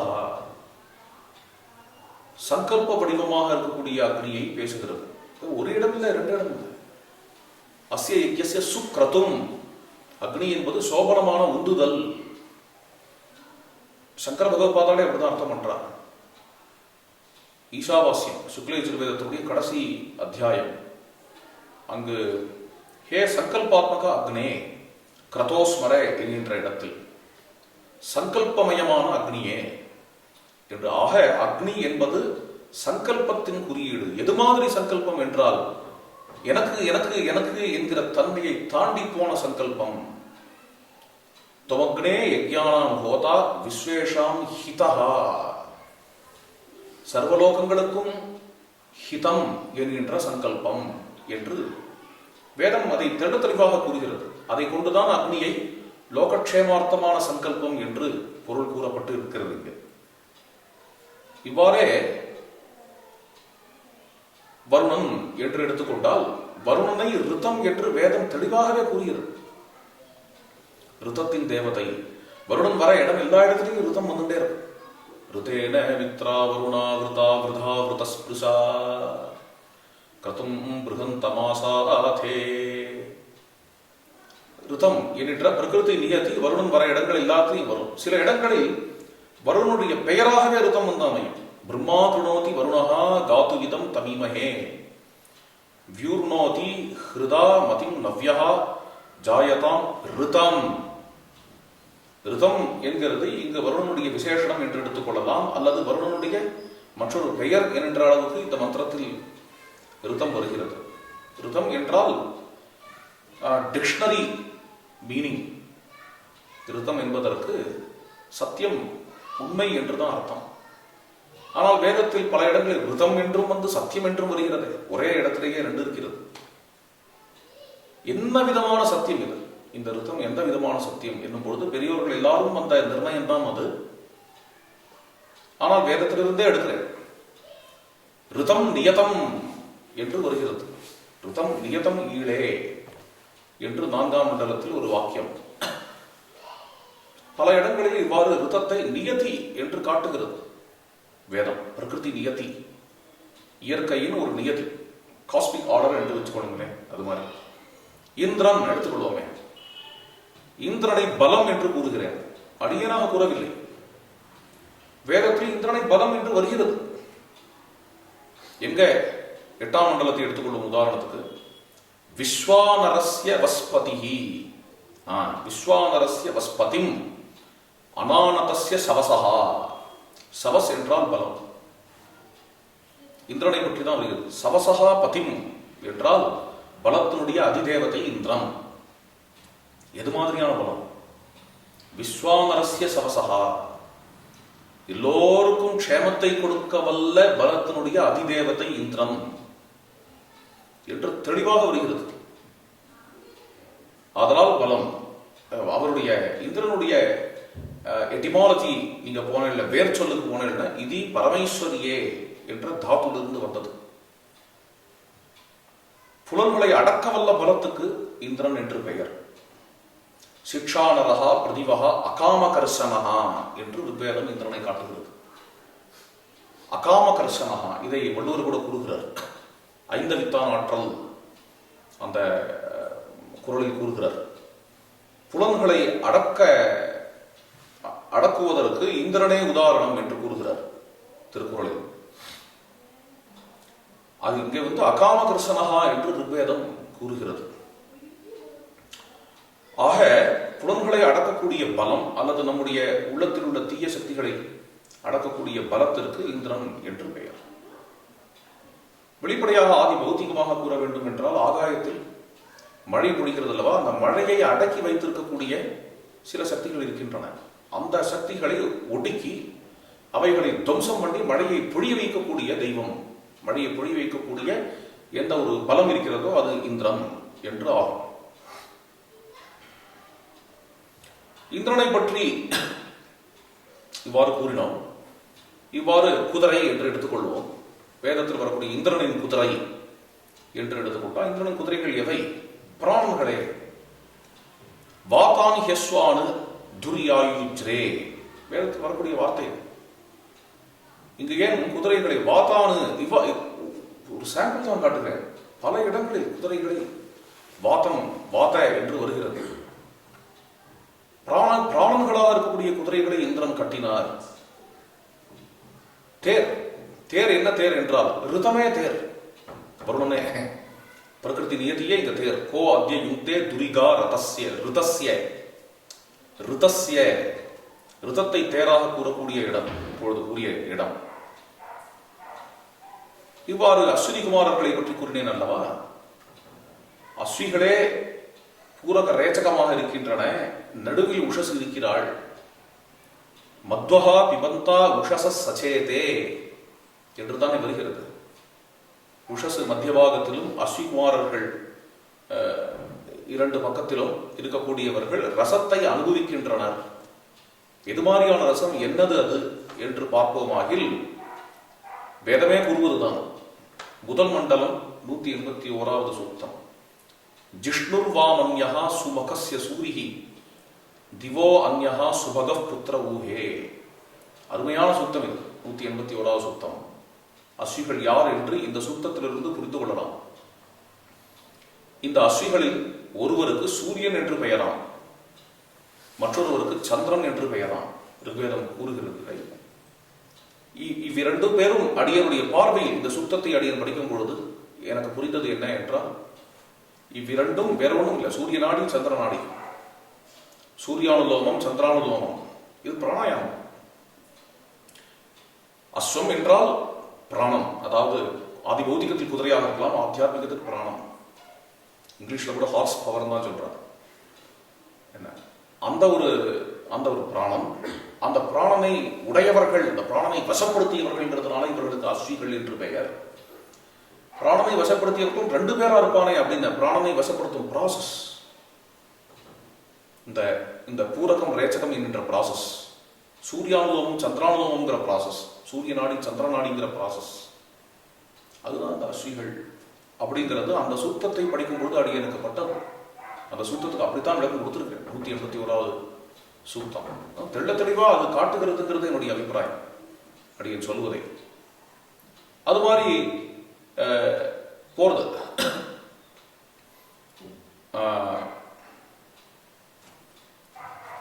இதே அஸ்விகுமாரர்கள் ஆரோக்கியத்தை கொடுக்கக்கூடிய தெய்வங்கள் என்றும் ஏன் சொல்லியிருக்கிறது? என்ன பிராணாயாமம் ஆரோக்கியத்தோட சம்பந்தப்பட்டது. பண்ணக்கூடிய அந்த பிராணாயாம ப்ராசஸ் இது மேல மேல நமக்கு ஆரோக்கியத்தை கொடுக்கக்கூடியதாக இருக்குங்கிறதுனாலேயே இவர்கள் பிஷப்புகள், அஸ்விகள் வைத்தியர்களாக இருக்கிறார்கள். இவ்வாறு ஒவ்வொரு தேவதையினுடைய தத்துவத்தையுமே வேத வாக்கியங்களை வைத்து சொல்லிக்கொண்டே போகலாம். வேத வாக்கியங்கள் அவ்வாறு வேத வாக்கியங்களை கொண்டே வேத வாக்கியங்களுக்கு அர்த்தம், ஒரு இடத்தில் இருக்கக்கூடிய வேத வாக்கியத்தை மற்றொரு வேத வாக்கியத்தை கொண்டு அர்த்தம் கூறுவது என்கிற பாணி. இதில் மேலும் சொல்ல வேண்டும் என்றால், வேதத்தில் ஆங்கிலத்தில் சொல்லுவார்கள் ரிடில்ஸ் என்பார்கள். அவிழ்க்க முடியாத முடிச்சுகள், அது என்ன கூறுவ வருகிறது என்று புரியாத இடங்கள் என்றெல்லாம் இருக்கின்றன. என்ன கூற வருகிறது வேதம்? ஏதோ ஒரு கதை மாதிரி இருக்கிறது. இது என்ன கதை? இந்த கதை வடிவம் எப்படி வந்தது? அது மாதிரியான கதைகள் உதாரணத்துக்கு எடுத்துக்கொள்வோம் என்றால், அக்னியின் முன்பு அவருக்கு அண்ணன்மார்கள் உண்டு, 10வது மண்டலம். அவருக்கு சகோதரர்கள் முன்பு உண்டு. வேடிக்கையான கதை. அந்த சகோதரர்கள் ஹவிசை தேவர்களுக்காக மனிதர்களிடமிருந்து கொண்டு போய் இந்த வேலையை செய்ய முடியாமல், அதற்கு சக்தி இல்லாமல் அவர்கள் எல்லாரும் மாண்டு விட்டனர். கடைசியாக அவர்கள் மாண்டதை கண்டு இவ்வாறு நம்மாலும் செய்ய முடியாத போய்விடுமோ என்று பயந்து இவ்வாறு நாமும் செய்ய முடியாமல் சக்தி இல்லாத மாண்டு விடுவோமோ என்று பயந்து அக்னி ஒளிந்து கொண்டான். ஜலத்தில் ஒளிந்து கொண்ட அந்த அக்னியை மறுபடியும் கண்டுபிடித்து தேவர்கள் அவரிடம் இந்த வேலையை கொடுத்தார்கள். கொடுத்தது மட்டுமில்லை, இந்த வேலையை செய்வதற்காக அக்னியை அனுகிரகித்தனர். அமரனாக இருக்க கடவுது, அதாவது அழியார் தன்மை உடையவனாக இருக்க கடவுது என்று அனுகிரகித்தனர். என்னது இதை எடுத்துக்கொண்டால் இதனுடைய தத்துவார்த்தத்தை காண முடிகிறது. அக்னி என்பது உந்துதல். வேதத்தில் வழிபடப்படக்கூடிய அக்னி யாதெனில் உலகிற்கே நன்மை பயக்க வேண்டும் என்கின்ற உந்துதல். இது அபியுதயமான உந்துதல், நிச்சயமான உந்துதலும் கூட.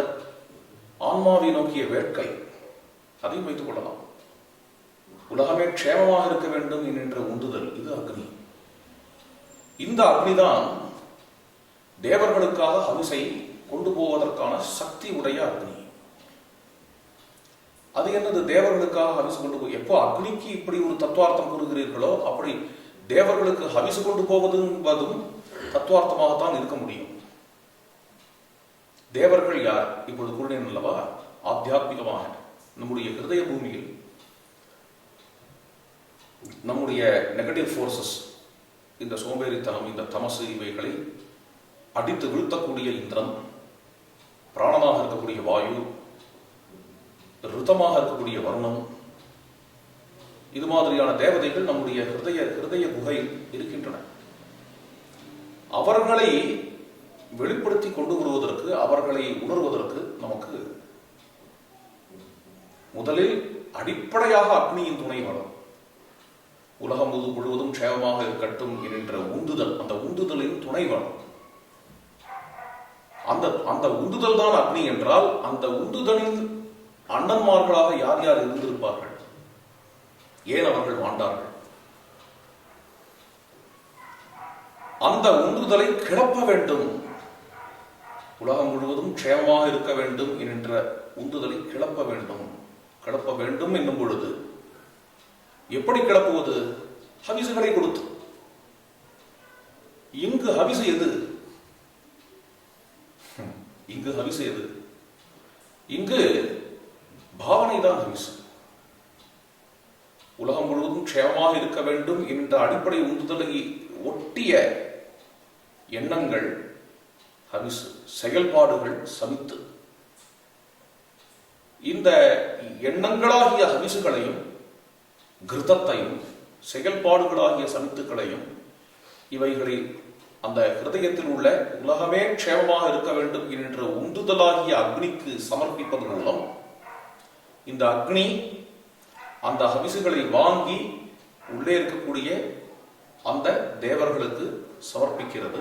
அது மூலமாக அந்த தேவர்கள் மேலும் மேலும் புஷ்டிப்பட்டு நம்மை மேலும் மேலும் உள்முகப்படுத்துகிறார்கள், அழைத்து செல்கிறார்கள், உள்ளே உள்ள யாத்திரையில் அழைத்து செல்கிறார்கள் என்கிறதுதான் கருத்து. இந்த அண்ணன்மார்கள் யாராக இருக்க முடியும்? அவைகளும் உந்துதல்கள் தான். எது மாதிரியான உந்துதல் என்றால், உலகமே க்ஷேமமாக இருக்க வேண்டும் என்ற உந்துதல் வருவதற்கு முன்னாடி ஸ்டெப் பை ஸ்டெப்பாக வந்த உந்துதல். சாணோகோ சாணுமாறுவது. என்ன உந்துதல் என்றால், நான் மட்டுமே க்ஷேமமாக இருக்க வேண்டும் என்கின்ற உந்துதலாக ஒன்று இருக்கிறது. மற்றொரு உந்துதல் என்ன என்றால், என் குடும்பம் மட்டுமே க்ஷேமமாக இருக்க வேண்டும் என்கின்ற உந்துதல். அதற்கு மேல இருக்கக்கூடிய உந்துதல் என்ன என்றால், என் சமூகம் மட்டுமே க்ஷேமமாக இருக்க வேண்டும் என்கின்ற உந்துதல். இவ்வாறு ஒரு உந்துதலிருந்து மற்றொரு உந்துதல், அந்த உந்துதலில் இந்த மற்றொரு உந்துதல், இவ்வாறு சென்று சென்று சென்று கடைசியாக இந்த ஒரு எவல்யூஷன் ப்ராசஸ்ல மேல என்ன ஆறுது என்றால், ஆத்தியாத்ம சாதனையில அந்த உந்துதல் படுத்து இருக்கிறது. எல்லோரும் இன்புற்று இருக்கவே என்கின்ற அந்த உந்துதல், அதுதான் வேதத்தில் வழிபடப்படக்கூடிய உந்துதல் அக்னி. அந்த அக்னிக்குத்தான் தேவர்களுக்கு ஹவிசை கொண்டு போகக்கூடிய சக்தி உள்ளது என்கிற பார்வை அடியனுக்கு பட்டது அந்த சுத்தத்தில். அதை தான் விளக்கி உள்ளேன். இவ்வாறு ஊர்வசி புரூரவஸ் அவர்களுடைய சம்பாஷணை வருகிறது வேதத்தில். சில உதாரணங்கள், ரிடில்ஸ். யமன் எமி சம்பாஷணை வருகிறது. யமன் என்றால் என்ன, எமி என்றால் என்ன என்கிறதை அடியனுடைய பார்வையில் விளக்கி இருக்கிறார். யமனும் எமியும் என்ன பேசுகிறார்கள்? யமன் எது நல்லதோ அதையே பண்ண வேண்டும் என்கிறதை பேசுகிறான். யமியானவள் கெட்டதில் யமனை தூண்டுகிறாள். யமன் அதை ஒரு காலம் செய்ய மாட்டேன் என்கிறான். இதுதான் சம்பாஷணை. இது என்னது? இது என்ன வேடிக்கையான ஒரு சம்பாஷணை என்றால், இது நம்முடைய மனதில் உள்ள ரெண்டு தத்துவங்கள் இருக்கிறது. என்னுடைய பார்வை, யம என்கிற சொல்லுக்கு ரெஸ்ட்ரெயின் என்றுதான் அர்த்தம், அடக்குகிறது என்றுதான் அர்த்தம்.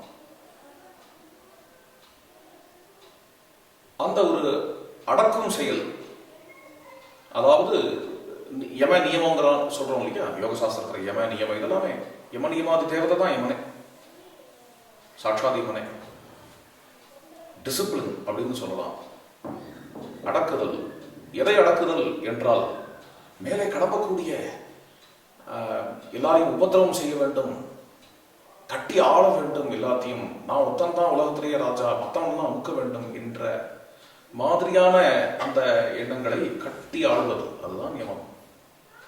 அவைகளை அடக்குவது. அந்த எண்ணங்கள் இருக்கே, எல்லாரையும் போட்டு துவம்சம் பண்ணலாம். காமயேஷ குரோதயேஷ ரஜோகுண சமுத்பவா மகாசனோ மகாபாப்மா. அந்த எண்ணங்களுடைய ஒரு கூட்டுதான் யமி என்பது. யமனுடைய ஒரு சகோதரியாக அமைகிறாள். இது ரெண்டுமே மனசில் இருக்கக்கூடியதுதான். ஃப்ராய்டியன் லாங்குவேஜில் சொல்லணும் என்றால் இட் சூப்பர் ஈகோ என்று சொல்லுவார். ரெண்டு வார்த்தை, சைக்கலாஜிக்கல் டேர்ம்ஸ். சூப்பர் ஈகோ என்கிறது இதை செய்யாதேன்னு நடக்கிறது, இந்த கெட்டதெல்லாம் செய்யாது, ஒருத்தரை பார்த்து கிள்ளணும் தோன்றுறது. என்ன கரண்ட் போயிடுது, அவர் ஒன்றும் விரோதி இல்லை, பக்கத்தில் போன்றிருக்காரு, கரண்ட் இல்லை, நம்ம யாரும் நோட்டீஸ் பண்ண மாட்டா, கிள்ளலாம். இது இட்டு சூப்பர் ஈகோங்கிறது மாதிரிலாம் பண்ணாதான். அது இந்த டேர்ம்ஸ் சொல்றேன், டேர்ம்ஸ் நமக்கு முக்கியம் இல்லை, விஷயத்துக்கு வரேன். இது ரெண்டு தான் யமன் யமி என்று இருக்கிறது. அது ரெண்டும் சம்பாஷணை செய்து கொள்ளுகிறது என்கின்ற பார்வையில் அந்த சுத்தத்தை அடியேன் விளக்கியுள்ளேன். மற்றொரு விஷயம் எடுத்துக்கொள்ள வேண்டும் என்றால், இந்திரனுடைய யுத்தம், இந்திரனுடைய போர். இந்த போரில் பார்த்தால் யாரோடு போர் புரிகிறார் இந்திரன் என்றால், மழையை வரவிடாத தடுக்கக்கூடிய சக்திகள் அவைகளோட போர் புரிகிறார். அவர்களுக்கு தான் விருத்திரங்கள் என்று பெயர். வலங்கள், பணிகள் எல்லாமே அந்த பெயரை பார்த்தாலே தெரியும் என்ன அர்த்தம் என்று யாஸ்கரும் விளக்குகிறார். விருத்திர என்கிற சொல்லுக்கு ஆவரணம், அர்ஜென்ட் என்று அர்த்தம். வல என்பதற்கும் அதே பொருள். பணி என்றால் பணம், தமிழ்ல பணங்கிறோம் இல்லையா. மெட்டீரியலிசம், பணி அப்படிங்கிறது ஒரு மெட்டீரியலிஸ்டிக் நேச்சர். அது மாதிரியான அந்தந்த சொற்களுக்கு பொருளை பார்த்தாலே நமக்கு விருத்திர, பணி, வல, தஸ்யு. தஸ்யு என்பதற்கு லிட்டரல் மீனிங் திருடன், திருட்டுத்தனம். இதை எல்லாம் இந்திரனுடைய சத்துருக்களாக அமைகின்றன. இந்திரன் நடத்தக்கூடிய போர் இவைகளோடு நடத்தக்கூடிய போர் தான். நமக்குள்ளேந்து எழக்கூடிய எந்த ஒரு பலமானது இவை அனைத்தையும் பொடி பொடியாக்கி நம்மை மேலே அத்தியாத்ம சாதனையில் முன்னேற்றுகிறதோ அந்த பலத்திற்கு இந்திரன் என்று பெயர்.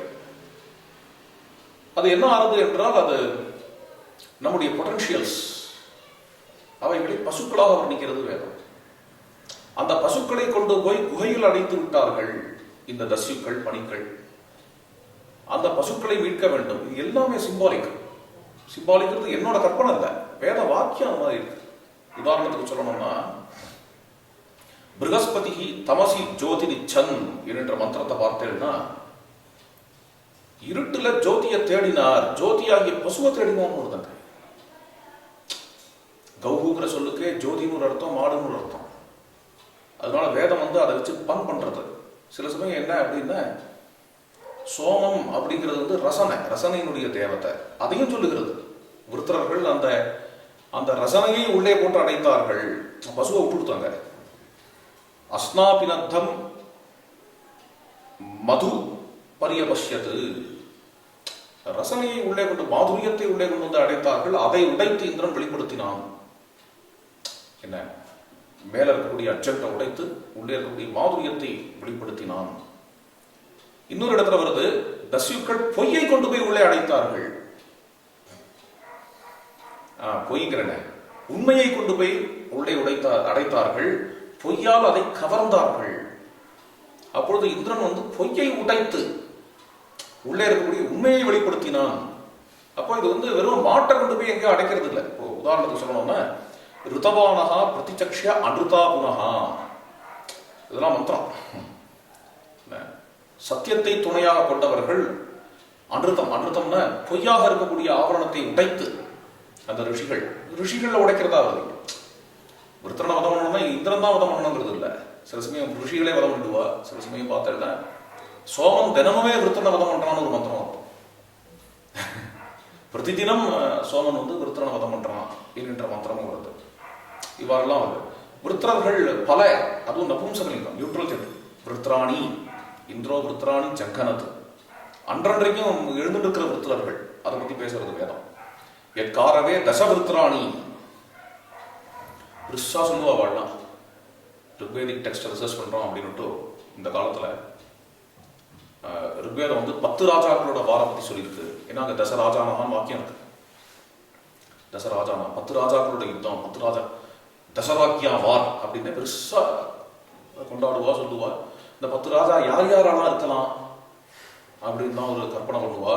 அவளே சொல்லுவான் அங்க தேசம் இங்க தேசம் எல்லாம் சேர்ந்து இது மாதிரி ஒரு யுத்தம் நடந்திருக்கலாம். மகாபாரத யுத்தத்துக்கு முன்னாடி இவ்வளவு பெரிய வாரோட ஹிஸ்டாரிக்கல் ரெக்கார்டு இதுதான் வேதத்துல வந்திருக்கு.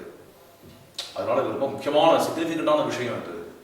அப்படிலாம் நிறைய பேர் ரிசர்ச் எல்லாம் பண்றா. அதெல்லாம் இருக்கட்டும் ஒரு பக்கம், அதெல்லாம் தப்பு இன்னும் அதை கண்டிக்கணும்னு நான் வரல. இருக்கட்டும், அவ பண்ணிட்டு இருக்கா. ஆனா ஒரு விஷயம், வேதேன வேதோ விக்ஞேயா, ஒரு விஷயம் மிஸ் பண்ணக்கூடாது. அந்த 10 ராஜாக்கள் யாருங்கிறத வேதமே சொல்றது. என்ன தசராஜானஹா தசராஜான்னு சொல்லி இந்த வேதம் ஒரு இடத்துல திடீர்னு தசவிருத்ராணி பாருங்க.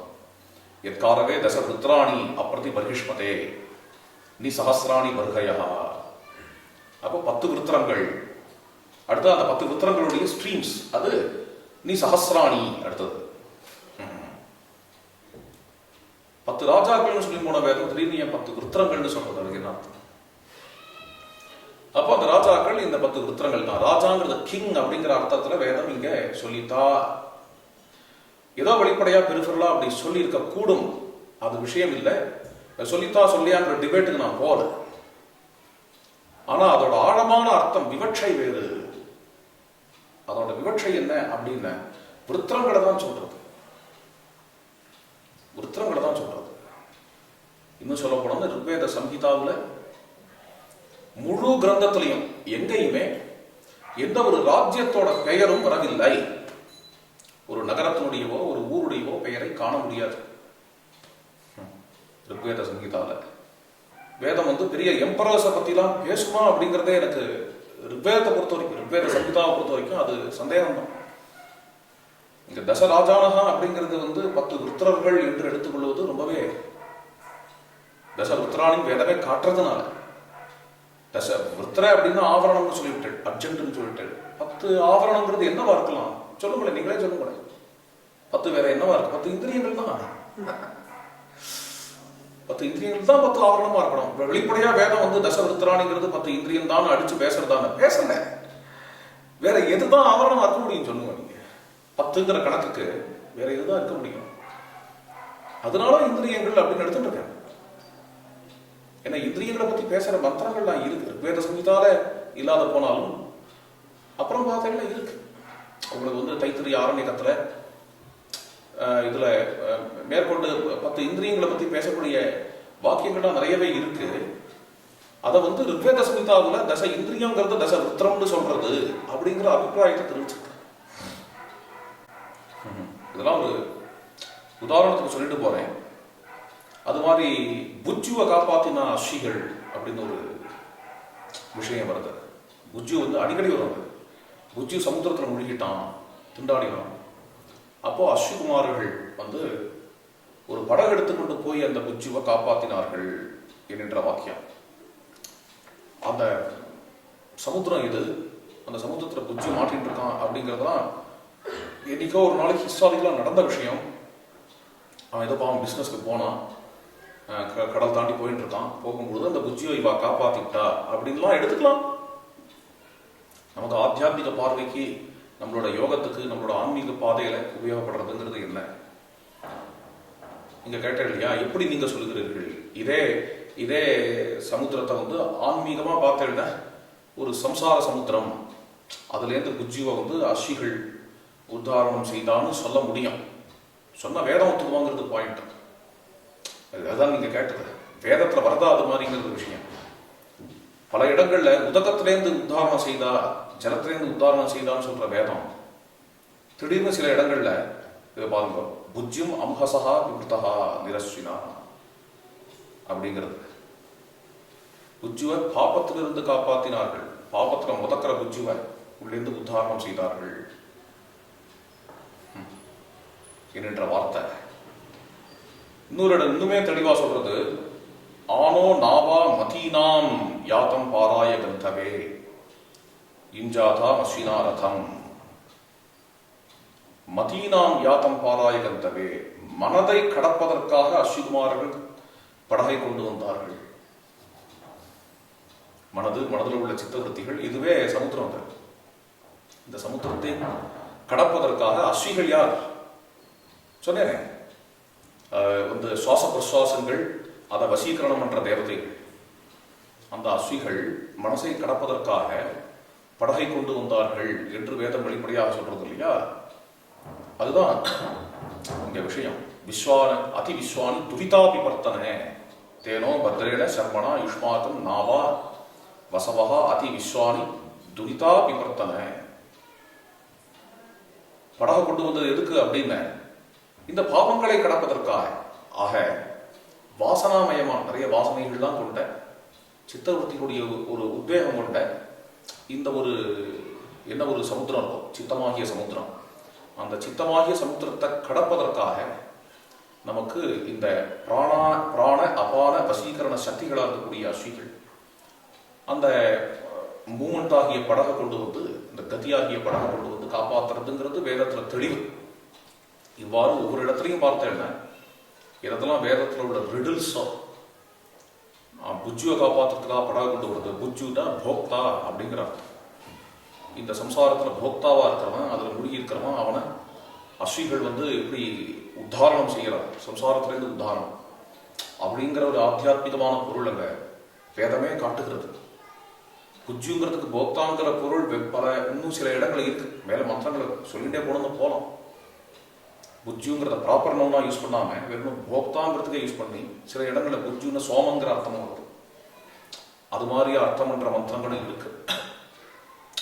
இவ்வாறு பார்த்தீர்களாகி இந்த இது மாதிரியான கதைகள்ல அக்னியினுடைய அண்ணன்மார்கள் யார், அல்லது யமன் எண்ணி யார், புருரவசு உர்வசி யார், விஷாகபி யார், இது மாதிரியான இந்த ரிடல்ஸ் எல்லாம் பார்த்தீர்களாகி இதுல வந்து இதுக்கெல்லாம் பின்னாடி மிகப்பெரிய தத்துவார்த்தங்கள் இருக்கின்றன. அந்த தத்துவார்த்தங்களை எக்ஸாஸ்டிவாக, அதாவது ஒரு இடம் கூட விட்டு வைக்காம மொத்த ரிக்வேதத்திலும் இந்த ஆத்தியாத்மிகமான அர்த்தத்தை கொடுத்திருக்கிறோம். இது வந்து ட்விஸ்டும் பண்ணாத கொடுத்திருக்கோம். இதுதான் அடியனுடைய அபிப்பிராயம். இதுக்காக கிரந்தத்தை போட்டு ரொம்ப சமப்படுத்தல. அத்தியாத்ம அர்த்தம் நம்ம கொடுத்தே ஆகணும். நம்மளுடைய ஒரு மேதா சாமர்த்தியத்தினால இந்த இடம்லாம் நம்ம நினைச்சபடி அர்த்தம் பண்ணலாம் என்றெல்லாம் எடுத்துன்னு போல அது மாதிரி அர்த்தம் பண்ணிடுவேணுங்கிற பயத்தோடையே, அது மாதிரி வேத மாதாவை உருக்குலைச்சிடக்கூடாது என்ற ஒரு அச்சத்தோடையே, இது வந்து வேதத்தோட ஹிருதயமா இருக்கணுங்கிற அச்சத்தோடையே கொண்டு போன, வேதத்துக்கு அனுசூதமா வேதத்தோட வாக்கியங்களை வச்சே வேதார்த்தத்தை கொண்டு போகணுங்கிற ஒரு கவலையோட கொண்டு போன ஒரு விஷயம் இது. அடுத்த யூனிக்னஸ் சொல்லணும். 3 விஷயம் சொன்னேன் இந்த விவரணத்தினுடைய சிறப்பு அல்லது விசேஷதா என்று. அதுல 4வதா சொல்லணும் என்றால் சம்பிரதாயம். இது சம்பிரதாயமாகிய பிரணாளி அல்லது சம்பிரதாயமாகிய நதி, அதனுடைய ஒரு தொடர்ச்சியாக இருக்க வேண்டும் என்று அடியன் அபிப்பிராயப்பட்டேன். அதனாலேயே இன்று சம்பிரதாயத்தில் உள்ள பெரியோர்கள் ஒவ்வொருத்தரிடமும் இதற்காக ஆசீர்வாதம் வாங்க வேண்டும், அனுகிரகம் வாங்க வேண்டும் என்பதற்காக சென்றிருந்தேன். அவரவர்கள் அந்த இந்த நூலை கண்டு அவர்கள் அனுகிரக சந்தேசம் அடியனுக்கு கொடுத்திருக்கிறார்கள். இது விஷயமா அவரவர்களுமே இந்த கிரந்தத்தை அவர்கள் பார்த்துவிட்டு இந்த கிரந்தத்தை பற்றிய அபிப்பிராயங்களையும் தெரிவித்திருக்கிறார்கள். அதோடு சேர்ந்துதான் இந்த நூல் வருகிறது. அவர்களுடைய ஸ்ரீமுகம், அதில் அவர்களுடைய அபிப்பிராயம். இது பல வருஷங்களாக இருக்கக்கூடிய மட்டங்கள், சனாதன தர்மத்தை எந்த மட்டங்கள் காப்பாற்றிக் கொண்டு வருகிறதோ அப்படிப்பட்ட மட்டங்களைச் சேர்ந்த பெரியோர்களும் இன்று மிகவும் பெரிய வேத வித்துக்களான பெரியோர்கள், இவர்கள் யாருமே இதற்கு ஸ்ரீமுகம் கொடுத்து இதற்கு அனுகிரகம் செய்திருக்கிறார்கள். இவ்வாறு இது சம்பிரதாயத்தினுடைய ஒரு தொடர்ச்சி தான். அதனாலேயே இத்தனை பெரியோர்களுடைய அனுகிரகத்தோடு கூட இதை இப்பொழுது வெளியிடுகிறோம். இந்த கிரந்தத்தினுடைய விசேஷதா என்கிறது இவைதான். அதாவது முழுமையாக ஆத்தியாத்மிகமான அர்த்தம் ரிக்வேதத்திற்கு கொடுக்கப்பட்டிருக்கிறது முதல் விஷயம். சுலபமான சம்ஸ்கிருதத்தில் அமைந்தது என்று இரண்டாவது அர்த்தம், இரண்டாவது விஷயம். மூன்றாவது, தேவதைகளுடைய தத்துவ விசாரத்தில் ஆழ்ந்து இன்னும் ஆழ்ந்து போவது, இதுவரைக்கும் செய்தவர்கள் அதுக்கு தொடர்ச்சியாக இன்னும் ஆழ்ந்து போவது என்கிற விஷயம். ரிக்வேதத்தில் உள்ள ரிடில்ஸ், புரியா புதர், அந்த புதர்களை விளக்குவது என்கின்ற ஒரு விஷயம். அதன் பிறகு சம்பிரதாயம், இந்த சம்பிரதாயத்தினுடைய தொடர்ச்சியாக இது அமைகிறது. சம்பிரதாயத்தில் உள்ள பெரியோர்கள் இதனிடம் ஒரு அபிமானம் காட்டியுள்ளனர், அனுகிரகித்துள்ளனர் என்கின்றது. இந்த ஒரு 5 விஷயம்தான் இந்த வேத விளக்கத்திற்கான ஒரு விசேஷத்தையாக அடியேன் பார்க்கிறேன். மிகவும் அருமையாக இந்த ரிக்வேத விளக்கத்திற்கான சிறப்புகளை தாங்கள் எடுத்துக் கூறினீர்கள். இந்த நூலுக்கு தாங்கள் துவனி தீபிகா என்று பெயரிட காரணம்? துவனி என்றால் பொதுவாக பாவார்த்தம் என்று பொருள். வாட்சியார்த்தம் எந்த கிரந்தத்திற்கும் இருக்கலாம். வாட்சியார்த்தம் என்பது லிட்டரல் மீனிங். இருந்தாலும் கூட அந்த இலக்கியத்தின் துவனி என்ன, பாவம் என்ன என்று பார்ப்பது மிக முக்கியமான ஒரு விஷயமாக அடியெடுக்கப்படுகிறது. பொதுவாக எந்த இலக்கியங்களில் பாவார்த்தம் அதிகமாக உள்ளதோ அப்படிப்பட்ட இலக்கியங்கள் தான் மிகவும் உயர்ந்த இலக்கியங்கள் என்கிறது ஆனந்தவர்தனனுடைய பார்வை. ஆனந்தவர்தனன் துன்யாலோகம் என்கிற நூலை செய்தார். அருமையான நூல். ஒரு காவியத்தின் துனியை எப்படி புரிந்து கொள்வது என்பதை கூறக்கூடிய நூல். காவியசிய ஆத்மா துனி என்பது காவியத்தினுடைய ஆத்மா. எப்படி யஜ்யத்தினுடைய ஆத்மாவாக சோமன் என்று ரிக்வேதம் கூறுகிறதோ அது மாதிரி காவியத்தினுடைய ஆத்மா துனி. எல்லா காவியத்துக்கும் துணி இருந்துடாது. வெறும் வாட்சியார்த்தமாவே போகக்கூடிய காவியம் கூட உண்டு. அதை மற்ற விஷயங்கள்ல சத்தப்போடு போகணும். பிராசங்கள் இருக்கலாம், சந்தங்கள்லாம் பிரமாதமா விதவிதமான சந்தங்கள்ல பூந்து விளையாடலாம். அணிகள் இருக்கலாம், அலங்காரங்கள், ஃபிகர்ஸ் ஆஃப் ஸ்பீச் ரகமா இருக்கலாம், வகையா இருக்கலாம். எவ்வளவு இருந்தாலும் துன்யாலோகக்காரர் பிரகாரம் அங்க துணி இல்லைன்னா அந்த காவியம் ஒன்றும் சுவாரஸ்யம் கிடையாது. அந்த காவியம் ஒன்றும் சுவாரஸ்யம் கிடையாது. எந்த காவியத்தை அலங்காரங்கள் அவ்வளவு இல்லாத போனாலும், நூற்றுக்கணக்கான சந்தங்கள் இல்லாத போனாலும், எதுகை மோனை இல்லாத போனாலும் துணி நிறைந்து இருக்கிறதோ அந்த காவியம்தான் உத்தமமான காவியம் என்று கூறுகிறார் ஆனந்தவர்தன். ஆங்கிலத்தில் சொல்ல வேண்டும் என்றால் துணி என்பது டோன். புரிய வைக்கணுங்கிறதுக்காக சொல்றேன். டோன்கிறதுலாம் இங்கே எடுத்ததுதான். இதெல்லாம் ஒரு நூற்றாண்டுக்கு முன்னாடி இங்கிலீஷ்லாம் கிடையவே கிடையாது. நம்ம சம்ஸ்கிருத சாகித்யத்தை பார்த்து இதுல கூட துணியை பார்த்துட்டு இது மாதிரி நாமும் உருவாக்கிக்கலாம்னு ஏற்படுத்திட்டு தான் டோன்கிற சமாச்சாரம். துணிங்கிறது நம்ம காலங்காலமா பேசிக்கொண்டு வரக்கூடிய ஒரு விஷயம். காவியத்தினுடைய ஆத்மா. துணி உள்ள காவியம் தான் உலகத்திலேயே சிறந்த காவியம். துணி உள்ள காவியம் தான் எனக்கு இலக்கியம் தான் உயர்ந்த இலக்கியம் என்ற பார்வையில் கண்டோமாகில் அடியேன் பார்த்த இலக்கியங்களிலேயே மிக அதிகமாக துணி உடைய இலக்கியம் வேதம் தான். ரிக்வேதம், யஜுர்வேதமும் கூட, சாம்வேதம் இருக்கவே இருக்கிறது. இவைகள் தான் துணி உடைய இலக்கியங்களாக அமைந்திருக்கின்றன. அந்த வேதத்தின் துணியை ரிக்வேதத்தினுடைய துணியை நாம் ஆஸ்வாதனம் செய்ய வேண்டும். இது ஒரு சத்காலக்ஷேபம். அந்த ஒரு துணியை நம்ம மனசுக்குள்ள கொண்டு வர வேண்டும். ஹிருதயத்தில் அதை இன்டர்னலைஸ் பண்றதும் இல்லையா, அது மாதிரி அதை நாம் கொண்டு வர வேணுங்கிறதுக்காக இந்த ஒரு விவரணம் வந்தது. அதனால இதற்கு துணி தீபிகா, துணியை பிரகாசிக்க செய்யலாம், அதனால துணி தீபிகா. அது மாதிரியா அமைஞ்ச விஷயம் இது. ஏன் அப்படின்னா துனி பிரதான அர்த்தம் அடியனை பொறுத்த வரைக்கும். வாட்சியார்த்தம் இருக்கவே இருக்கு. வாட்சியார்த்தம் தான் நம்ம மறுக்கவும் போறது இல்லை. துனி அப்படிங்கிறது முக்கியார்த்தமாக இருக்கிறதுனால அதை சுஸ்பஷ்டமாக சொல்ல வேண்டும். வேதத்தில் உள்ள துனியை கொண்டு வரணும். அதை வேதத்தை கொண்டே புரிந்து கொள்ளவும் முடியும், மற்ற சாஸ்திரங்களை கொண்டும் புரிந்து கொள்ள முடியும். அதனுடைய ஒரு எளிய முயற்சி தான் இந்த நூல். இந்த நூல் இது மிகப்பெரிய நூல். ஒரு 10 பாகங்கள் இருக்கு. கிட்டத்தட்ட ஒரு 3200 பக்கம் இருக்கு. இந்த நூலை கொஞ்சம் சரளமாக இதுல என்ன இருக்கிறதுங்கிறத புரிந்து கொள்ளணுங்கிறதுக்காக இந்த நூல் சம்ஸ்கிருதத்தில் முழுமையாக சம்ஸ்கிருதத்தில் இருக்கிறது.